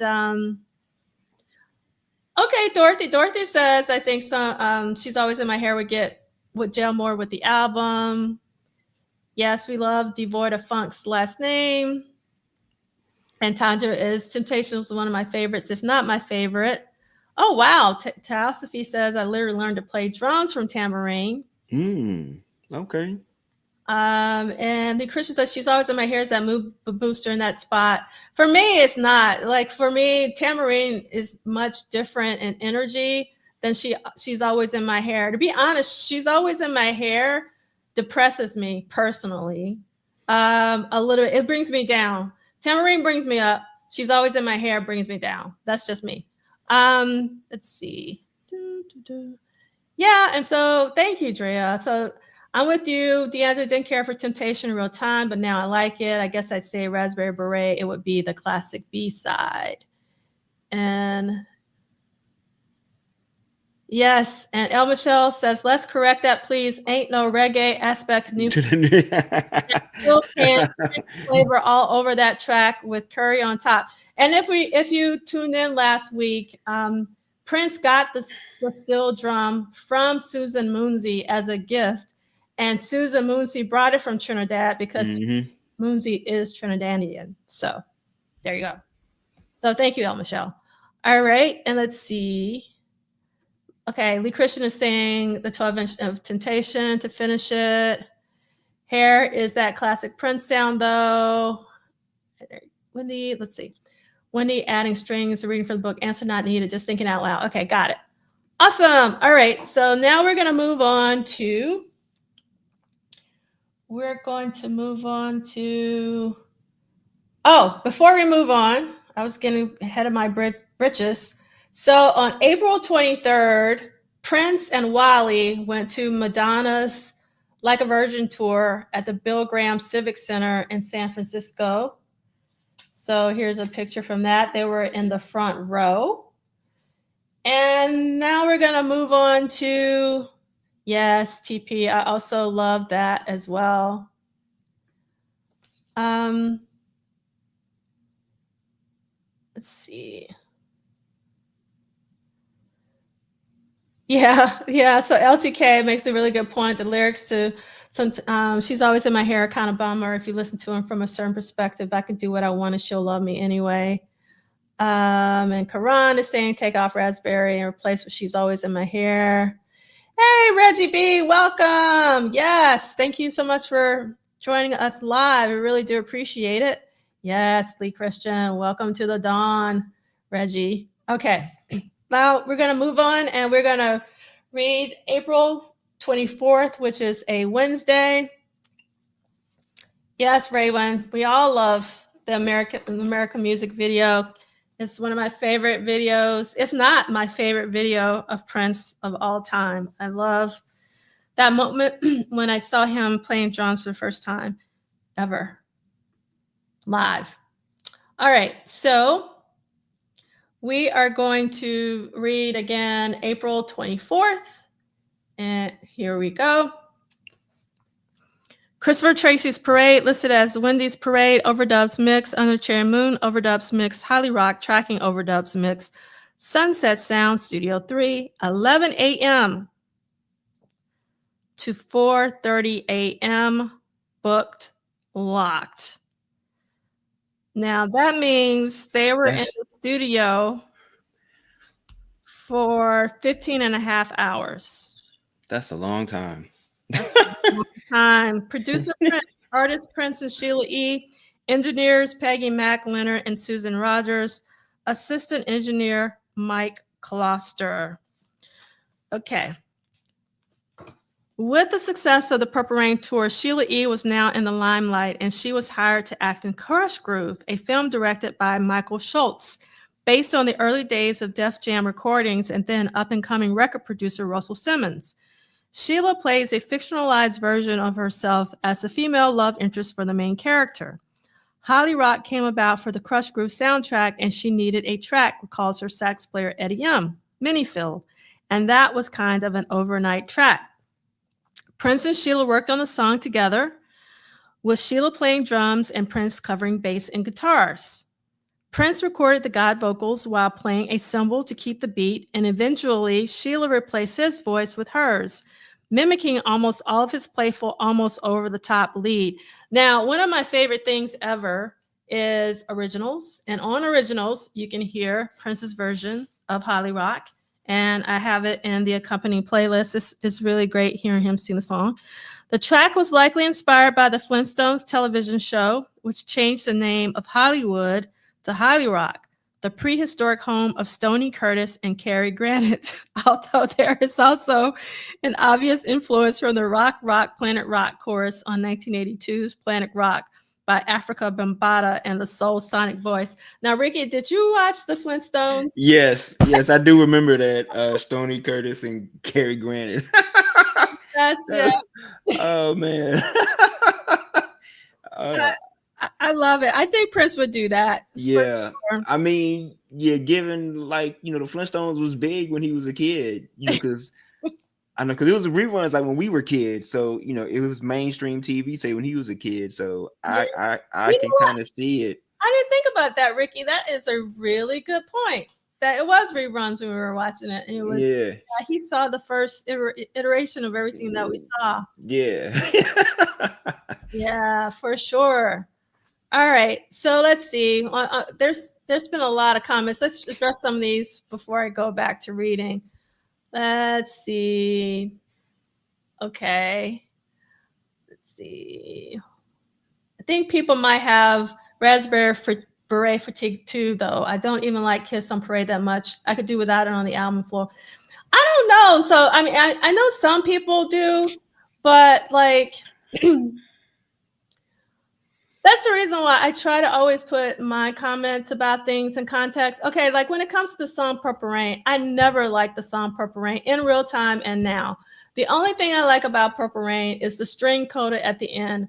Whenever I listen to Purple Rain, I skip it to where the strings start, and I think it's the most beautiful thing I've ever heard. But I never liked Purple Rain in real time. You So, know, go ahead.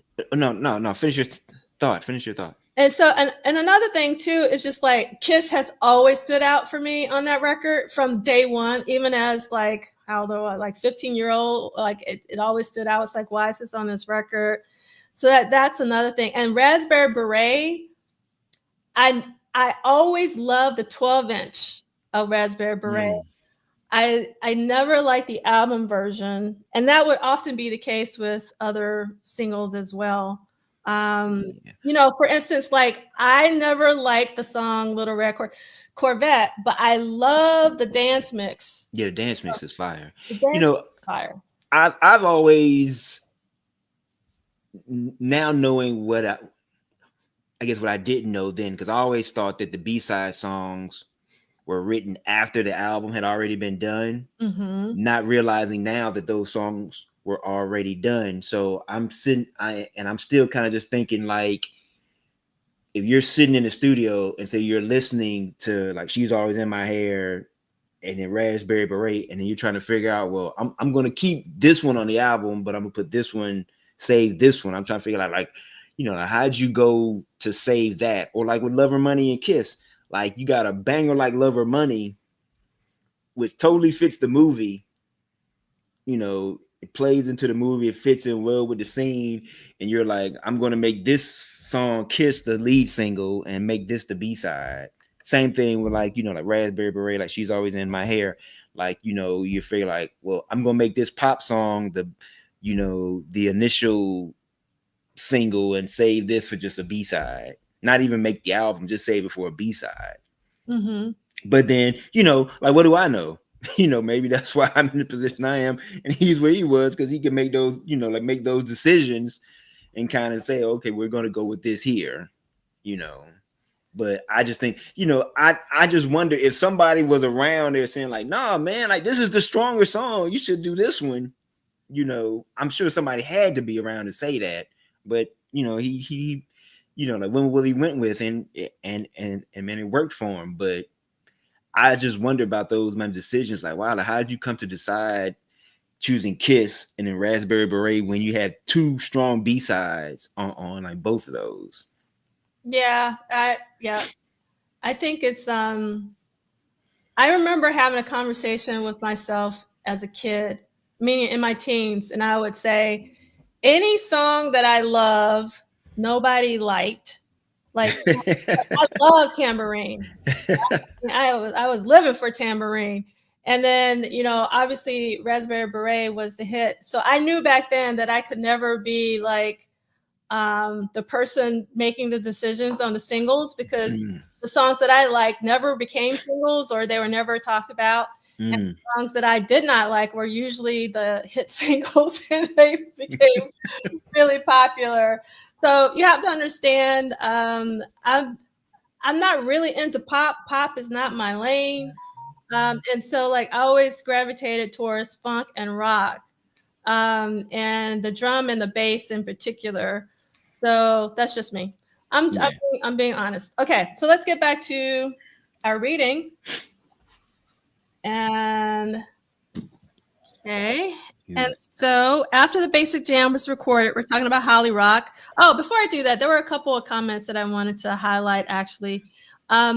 Reggie B talked about, you'd be surprised how fast that time flies if you're hyper creative.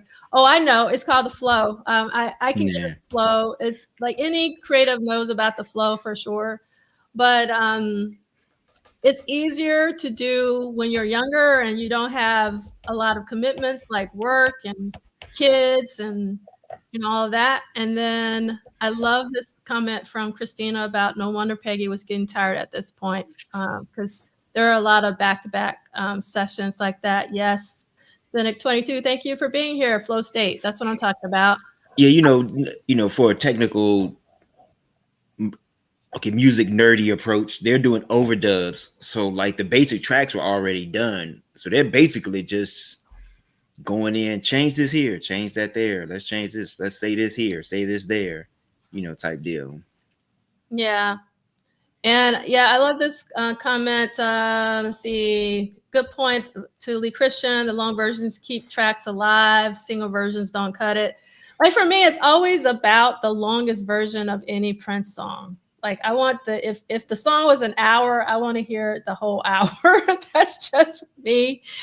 And let's see, there was something else that I wanted to. Oh, TP said, I think the decision comes from seeing the songs as a concept and not singles. I think he just made decisions based on what best fit his concept for the album. So, yep, that's a good point. Yeah, I can see that. Yes.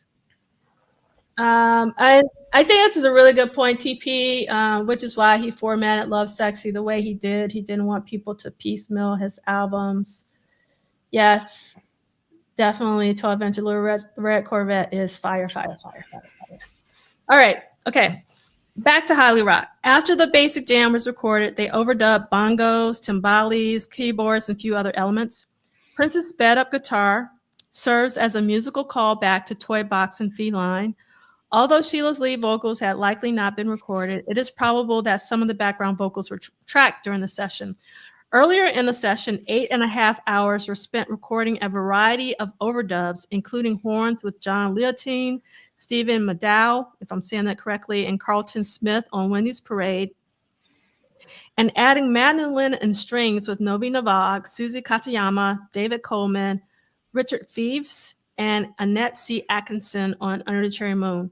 These overdubs were likely overseen by Lisa and Wendy. Status, Highly Rock was released as a 12-inch extended version and edited 3 minutes and 58 seconds for release as a 7-inch single. A different edit, 4 minutes and 56 seconds, was included on the Crush Groove soundtrack, which was released on September 3rd, 1985. The song did not have any chart impact in the United States, but was a moderate hit in Europe, hitting number 8 in the Netherlands. Prince's original version of the track was included on the posthumous Originals album in 2019. The lyric about being better than a wicked witch came from Feline and would later show up on Dead on It. The horn overdubs from the session on Wendy's Parade appear to have been omitted and replaced by Claire Fisher's arrangement when the song was ultimately released as Christopher Tracy's Parade. So it would be interesting to hear these horn overdubs then for Wendy's Parade. The strings on Under the Cherry Moon were also not included in the final mix, although the mandolin was kept. All right. Okay. So we're going to move on, Ricky, if you don't mind reading Thursday, April 25th. Sure. Highly Rock overdub mix edit copy. America 12-inch single version mix. Sunset Sound Studio 3, 2 p.m. to 12 a.m. Booked, locked out. It says producer Prince, artist Sheila E., engineer Peggy Mac Leonard. Skip the quote? Yes. All right. After beginning this session and creating a mix for the 12-inch America, Prince shifted his focus back to finishing yesterday's song, Highly Rock. At 6 p.m., additional work took place with Eddie M. playing sax and Sheila C. recording her vocals, including a mention of her toy box in the lyrics. It is unclear if that was still the title of her album by this point, but regardless, it was a reference they seemed to enjoy repeating. Although Sheila's guitarist Steph Burns is mentioned by name, it is unclear if he participated on the song. Prince had also added the sound of a kiss smack on the track, which may have influenced the next track he'd record. 6 C60 tapes were made of the mixes from this session, and by midnight it was over. It's interesting. Crush Groove is like considered one of the premier like hip hop movies, of the time. And then you got 2 very strong songs from like the Minneapolis era. You got Tender Love by Jam and Lewis, and then you got Highly Rock from Crush, from Prince and Sheila. That says a lot to just how strong, you know, how much influence of the time period that when they had at that time. Mm-hmm. Yeah, and I'm looking for, first of all, I love when Ricky reads, so you're absolutely right, Lee Christian. Oh my God. And then Critical Mass wants to know, if you haven't been following this for a very long time, it's really very simple. I don't really like slow dirge. It's almost like a dirge to me. So I really like very upbeat songs. And I enter songs from the music first and not through the lyrics. And so that's the reason why. But like I said, I really love the string coda at the end because I love orchestration. Yes, Blay Brown, a respected vision, but thankful for the German, for that German in-text Love Sexy CD, for sure. All right, let's see.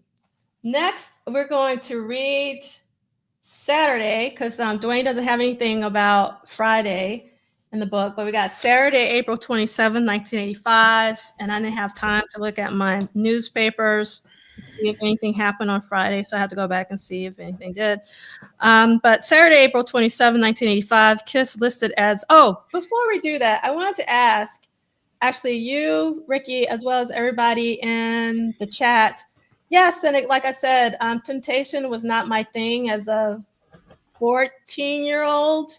I love Temptation now because I'm 54. So I mean, I love Temptation now, but again, I'm trying to give context to people, and also talk about this as it relates in real time, since we're focusing on 1985.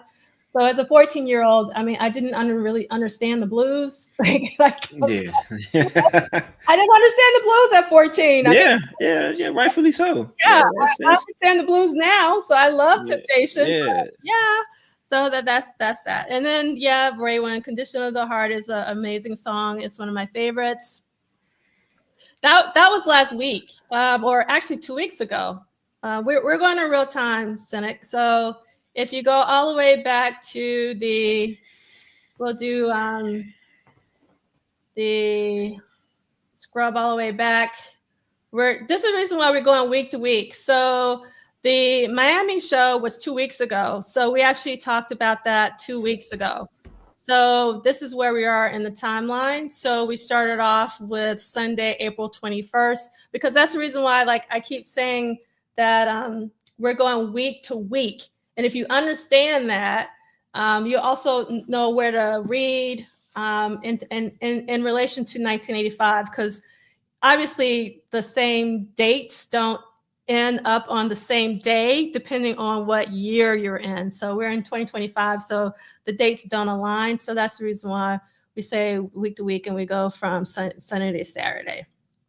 All right. Okay. That's funny, Lee Christian. Yes. All right. So but it's all recorded, so like don't be sad. You could go back and watch the recording that we did a couple of weeks ago because it's online. Okay, so let me start our reading, and I got so much stuff going on. Hold on one second. Let me go back to the slide I was on, so you don't have to see all of that forward winding again. And all right, okay, here we go. Saturday, April 27th, 1985, KISS, listed as Your Eyes, tracking on overdubs. I think I already read this, but I'll reread it again. Sunset Sound Studio 2 p.m. to 4 a.m. So we're talking about 14 hours, booked, locked out. Producer Prince, artist Prince, engineer David Z. Rifkin, assistant engineer Coke Johnson. This is a Prince quote, and I know that without turning the page because it is in bold. Thank you, Duane, for bolding Prince's quotes. When doves cry and kiss, you go to a higher plane of creativity with that. They don't sound like anything else. They aren't conscious efforts. You just have to get to them. You just have to get them out. They're gifts. Terrence Trent D'Arby, also known as TTD, also known as Sanaya Maitreya, like I can't pronounce his new name, asked me where KISS came from, and I have no idea. Nothing in it makes sense. Nothing. Exclamation point. The hi-hat doesn't make sense. Prince. And this is Prince's own language about the song Kiss. Before I read, there's actually a brand new video of, I call him TTD, and I know I shouldn't, but he's talking about how, because like in class, the class I'm teaching, last week we just talked about Princeton saying how he told Warner Brothers not to make him black, and actually TTD said the same thing to his record company. He sure did. Yeah. I When think, he first came out. Yeah. yeah. So I thought it was really interesting. The because obviously TTD looked up to Prince, and but this was still in, I can't remember what year Wishing Well came out. 88. 88, yeah. So Prince hadn't gone through, his journey and fight with Warner Brothers yet, but obviously either he had conversations with Prince already, or just kind of, I don't know. It was just really interesting. Yeah, I think it was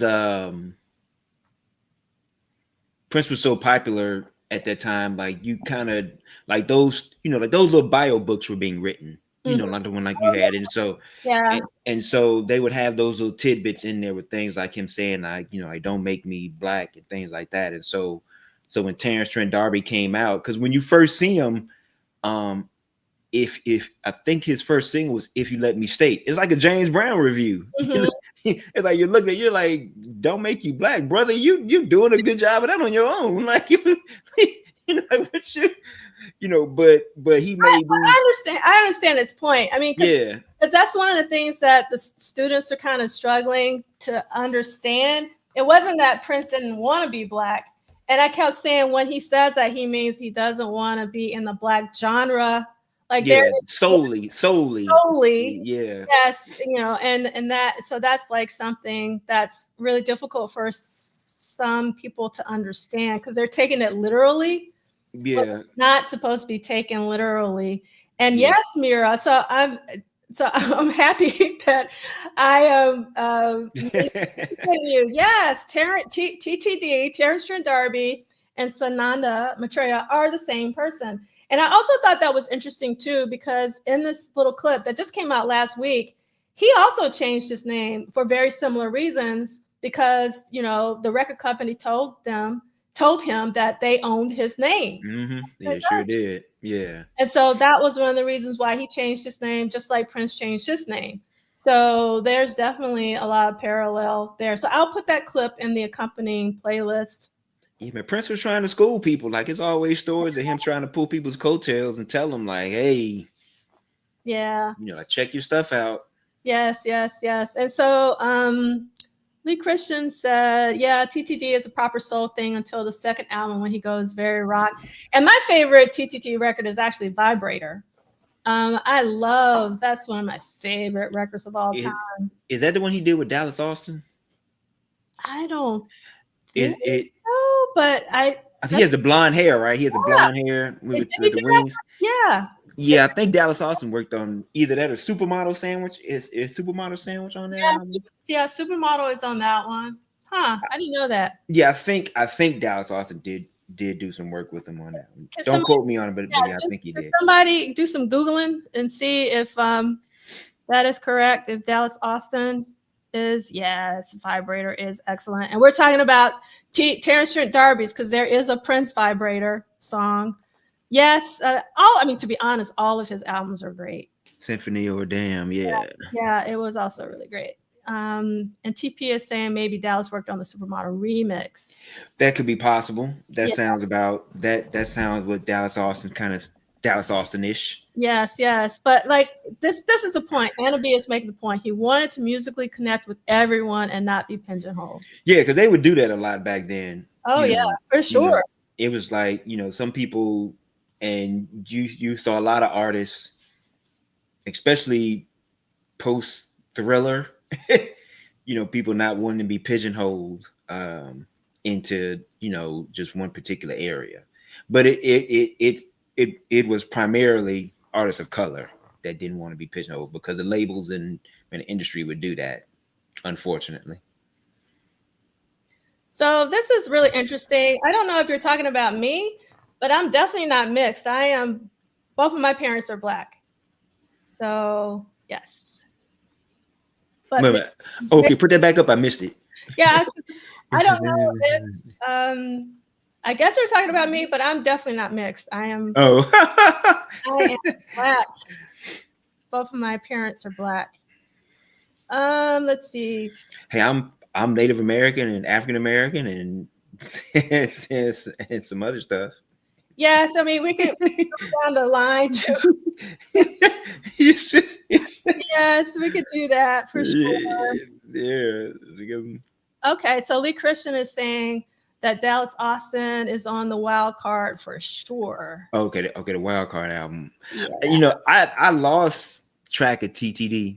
I know that's not his name. I'm sorry, but like after the what's the one you just said? The album, Vibrator album. Yeah, because I think I have the first three, and then I think Vibrator was the third one, if I'm not mistaken.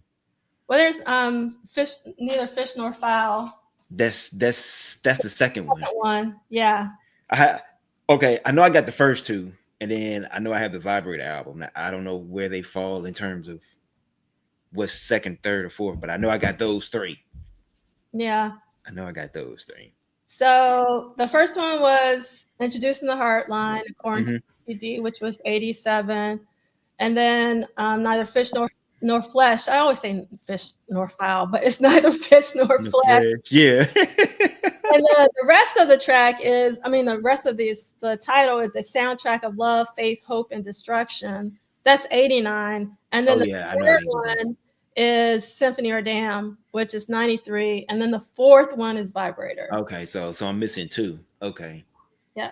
Ooh, all right. So like for me, since we're talking about Around Rolling today, Neither Fish Nor Flesh to me is TTD's Around the Rolling a Day because it's totally different. Oh yes, it is a totally different. It is a total left turn from the hard line. Oh yeah, for sure. He had really, and I think he did that on purpose too. Like I remember seeing some interviews about that where he kind of was. Yeah. He kind of did that. I do remember that. Okay. Yep. So let's read about Prince because we got our time check from Kim. Prince continued to oversee the work in Studio 2 and Studio 3, bouncing back and forth when necessary. We were in the studios next to each other, checking each other's progress, recalled engineer Susan Rogers. And at some point, they said that they needed a song. Prince stopped what he was doing. I remember this very clearly. He had a little boombox, a little pale green one, which he had to record ideas on. And he took it and an acoustic guitar to the next room, put it down, put it in a cassette, and press record. On the acoustic guitar, he then played Kiss. It took a few minutes to get the lyrics, and he then took out the cassette and said, "Here, finish this off." Prince gave us a straight version with just one verse, an acoustic guitar and voice, no rhythm, explained David Z. The song sounded like a folk song that Stephen Stills might have done. I didn't quite know what to do with it, and neither did the group. Nobody liked the song, recalled Maserati member Tony Christian. It sounded like a country version of something else. I didn't like it, agrees Brown Mark, because it wasn't what I wanted from Maserati. I wanted a rock band. He saw something different than I did. In 2003, Brown Mark expanded on how he felt on this evening. It sounded like a banjo, and he was just singing these words. I couldn't stand the song. There is no way in the world that we are putting this on the record. It was just too different. It doesn't even match what they are. And he said, make it fit them. We went into the studio and we put the feel on it. The full story of how the song came together will never be known. David Z and Brown Mark disagree about some of the details regarding how they breathed life into the track. But the one item that is consistent in every version is that everyone in the room felt the basic demo that Prince presented to the band needed a lot of work. We were trying to build a song out of nothing, piece by piece. It was just a collection of ideas built around the idea of a song that wasn't finished yet. We didn't know where it was going, remembered David Z. We went into the studio and came up with a funky beat for it. I said, I'm going to do it this way, do this my way, details Brown Mark. I'm going to make it a Maserati song and put a funky beat on it and put a funky bass line on it. Actually, the bass that is in the remix. That was the feel of the original bass line. According to engineer Coke Johnson, the track signature's groove came from how they created the drum track. We started fiddling around with it. We used the same changes, but instead of using that acoustic guitar, we ended up gating that guitar and the hi-hat. That is the weird sound you're hearing. It's playing the same rhythm the hi-hat's doing, but it's doing the changes the acoustic guitar did. That is one of the biggest hooks with it. David thought of the idea, and I hooked up the gate, and that's Coke Johnson. He was flipping the switch to throw the delay in and out, and actually created that sound for Kiss. It created a pretty cool rhythm that was constantly changing in tone and complexity, but was still steady, detailed David Z. Then I played some guitar chords and gated them through is it Capex unit? Where are my musicians out there? Is it Capex or is it another pronunciation? And used that to trigger various combinations of the hi-hat tracks. That gave us a basic rhythm groove for the song. The song was structured, but Prince had only provided the first verse. We were working on it, and he was next door in the next studio. I just said, we need a second verse, and he's so quick, he just jotted it down and handed it to me, and we did it. When he got inspired, it was instant. It was like a faucet he couldn't turn off. I can imagine him like, you need a second verse? Take it, I'm busy. Here, take this. Like, I'm recording. With the groove in place and the entire song written, Terry Casey added his lead vocals that were boosted by the catchy background vocals of Tony Christian, born Bruce DeShazer. Okay, I didn't know that Tony Christian's name wasn't. Yeah, me neither. Born Bruce DeShazer and Marv Gunn. Bruce and Marvin are great singers, continued David Z. So they did some gospel harmonies in the background. Basically, that is what it was. There is nothing else on there. There's drum, the acoustic guitar rhythm, the piano part, and the background vocals. At this point, it also contained Brown Mark's bass. According to David Z, the track wasn't quite working. We were getting a little frustrated, and we were exhausted. Unable to resolve it at that moment, 2 cassettes were created of a rough mix of the track, and everyone left shortly after 4 a.m. So, you know what? I'm gonna go on record as saying this. We'll probably never know the truth of what happened with this song. Yeah. We'll never, just it's gonna be in Prince folklore forever on how it came to be and I'd love to hear the bass part Brown Mark had for it. I'd love to hear that. Yeah. Hear how that sounds and naturally, I don't think he's lying, so I understand why he feels some kind of way about it. Yeah.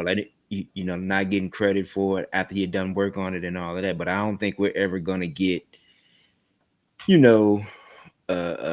accurate, factual story about this or how this came to be. Because like Duane wrote, Brown Mark says one thing, David Z said something else. Mm-hmm. Prince is no longer with us to kind of say, this or that. What we do know is that there's a Prince demo of him singing and playing the acoustic guitar. Now we do know that. Mm-hmm. And so we hear that. But as far as everything else coming up with it, yeah, we'll never really, I don't even honestly sometimes like when Brown Mark got to this part in his autobiography, I think I skipped it. I just was just like, nah. It's too much back and forth with it. I was like, I'm kind of tired of reading about it. Yeah, so I want to pull up this quote by Du Bois. I'm actually saying too much. So Scott Woods told me that I shouldn't be getting into. I should never talk about how I feel about songs because it's subjective, and it is subjective. Shout out to Scott Woods. Yes, I mean I'm just telling how I feel. So one of the reasons why I feel like Kiss doesn't fit on Parade in particular is because how sparse it is compared to a lot of the other tracks, especially with like Claire Fisher's orchestration. Like there's layers and layers, and yeah, it is the sparsest track on that album. It's the sparsest track on the album. Yeah. But then on top of the sparseness of it, that sound that they're talking about, that David Z created, it bugs me personally. It always has, and it still does. Like it's like a scraping sound to me. It sounds like a scrape. I don't. Yeah. It's almost akin to how some people don't like to hear like fingernails on a chalkboard. Yeah. What it sounds like to me personally. So that's just me. Oh, I didn't know that Scott had some. I gotta wait until before I read Scott Woods. You know, but someone get Scott on the line. Let him come here and defend himself. let him. Hey, look, someone get him on the line. Tell him come on in and join us. Let's see. That's what Lee Christian said. That's nothing like the song came out. He handed the demo off, but then it's exactly because he liked what came back that he used it. Same as Around the World Day. He was very open to others' ideas. Yes. Yeah. Let's see. Yes, we all do, baby love. That's the reason why we're here every weekend talking about Prince for sure. Let's see. And Lady Crab Driver says, but the skeleton of the song is still Prince, though, and also the lyrics. Yeah, and I mean, yeah, he gave them a phenomenal blueprint. Mm-hmm. I mean, to build something off of. I mean, the fact that they took that country sounding song and made it something says a lot. Shout out to David Z and Brown Mark for that because I'm sure that wasn't easy, as sparse as it sounds. Yeah. Yes, Snacks. The guitar and the vocal delivery. Like for me, I mean, those are my favorite parts of the song. Are like the guitar is like on point for Kiss, and the vocal delivery. Lady Cab Driver said Mark needs to stop whining. I mean, he's entitled to like he did contribute. Yeah. I mean, he feels like he's slighted, and I understand that. Yeah. So, I probably would feel some kind of way too if I knew like I had done something. Yeah. And then not gotten credit for it. Yes. Okay. All right. We're having some opinions. I personally like opinions. I think it's really important to have different opinions. Oh no. Okay. We're gonna get to the end now. We're gonna hopefully fly through this because we're past our time. So in terms of 1985, there are 24 new songs total. I probably need to adjust the studio sessions. I need to go back in this week and really see like when Prince. Oh, that reminds me.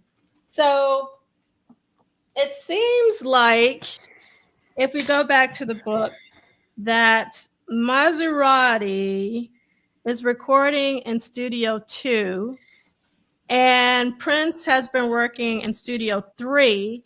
And when we read, it said that Prince was in the other studio, meaning I'm assuming Studio 3. Yeah. I want to know what was Prince recording in Studio 3 when Maserati were recording Kiss in Studio 2. That's not in here. So that's what I want to know, Duane, if we can get some clarity on that. Unless, the quote is out of date, meaning because like the quote says, when it comes to the second verse, they say that Prince was he was next door in the next studio. Yeah, okay. I see what you're saying. Yeah, but it doesn't say what he was working on. No, it doesn't say what he was working on. Wait, so we know it was a parade era, some parade era music. Possibly. So, yeah, because it could have been Holly Rock. Yeah, that's a good point. Yeah. All right. Thanks so much, Snacks, for commenting in the chat. That's what it's about. I'm so happy that you said this is fun. That's what it's it's fun. Yeah, it's fun. And y'all hit the like button for us. We got 3 likes. Come on, it's like 50 people in here. We need y'all to hit the. Yes, thank you so much. I really appreciate it. Okay, so let's get to our end. So I'm going to adjust the studio sessions total. These are the songs that have been tracked so far in 1985. And these were the 3 for this week, which was Sometimes It Snows in April, Holly Rock, and Kiss. And if you haven't seen Sinners, please go see Sinners in IMAX. If you're just now joining us, we had a whole Sinners conversation at the beginning of this episode. And then hopefully somebody out on the West Coast went to go see Corey Henry. I'm curious, did anybody go that's here on the West Coast? Because I wanted to know what it was like. And Vanessa went to see Slum Village, which featured Chris Robb, which I was so excited about. And for those of you who are in the tri-state area, there is going to be an upcoming Alice Coltrane tribute at Carnegie Hall that I'm really looking forward to because it's going to be Ravi Coltrane as well as Flying Lotus and others on May 16th. And then the Blue Note Jazz Festival is coming up. And if you have not seen Grace Jones live, you've got to see Grace Jones live. She's in her 70s and she has more energy than I do alongside Janelle Monáe. Pull up to the bumper. Pull up to the bumper, baby. That's right. All right. And then here are the other folks that will be there. And Marcus Miller. Yeah. Yeah. A lot of people. And Chris Robb. It's going to be okay. Roaring G featuring Chris Robb. So Chris Robb is also going to be at the Blue Note Jazz Festival. And I'm blanking on somebody else. And then Omar is going to be touring this summer. So make sure you get your tickets. He's coming back to the States twice in 1 year. Is unheard of. And the tickets for the upcoming symposium have gone on sale. And it's June 5th through 8th. And I'm very excited that they are going to be celebrating around the world in a day as well as a family. So I'm really, really, really, really great. Yes, you got to go see Sinners. Yes. Oh, yes. Yeah, I understand, Kim. It is costly for sure. I was like, what? But I bit the bullet. Did you? Yeah. You bought tickets? Okay. No, I mean, I was going to go see it, but I wanted to see it on IMAX. Oh, okay. Not see it. IMAX is more expensive. I'm definitely in Sinners. And so Zakiya said saw Sinners twice. So that's the reason why I had to wait to see it, because I wanted to see it in IMAX. Otherwise, I could have seen it. But I was look at y'all supporting. That's what I'm talking about. People, that's a beautiful thing. Yes, we're supporting. We're supporting because I want theaters to still exist. One, and if you watch that video from Ryan Coogler, who's the director, where he goes over the different film formats, because they shot it in 2 film formats at the same time, 70 millimeter and IMAX. And if I remember correctly, that has never been done before. So that's phenomenal. Yeah. So I'm going to put that video. It was on Kodak's YouTube channel. So if you want to watch it, there's so many different film formats for this film. It's like, it's insane. So I need to watch that again. It's like a lot of information. I will let you know, D, if the Slurpees are even more than $8 at IMAX. Yes, and Heavenly Games is going to their second viewing. Oh, shoot! All right. And so Zakiya already told us that she saw it twice. Twice, and Heavenly Games is seeing it twice. Oh, you and my mama love Senior Day. I think get the discount. There you go. Yeah. When does Senior Day start? Because I'm gonna be 55 in November. Is it 55 or is it 60? Because if it's 55, maybe I'll be going to see. So Kim said 70 mil. So yeah, if you can't see it in IMAX, you can also see it in 70 millimeter. And so 70 millimeter is like when it's very thin, like the old John Wayne movies and all that. And yeah, Grace Jones is amazing. Like, you have to see her live. And 60. Okay. Yeah, about 5 more years, Yanja. Hold tight. Hold the line. Yes. I gotta hold the line. Yes, matinees are good. Matinees are always cheaper. I'm going to a matinee, so I try But hey, look, I don't do after matinee movies no more. Yeah, no, I don't either. Yeah, they're too expensive. All right, so Ricky, take us on home. All right, thank y'all for joining us. Shout out to our guys who couldn't be here: Michael Dean, C. Lee, Ted, Arthur, all the other cohorts. Prince said in his Around the World in a Day song, "By little I will escort you to the places within your mind," and he certainly did. So happy 40th to Around the World in a Day. Y'all keep celebrating, spread some purple love. See y'all next week. Peace.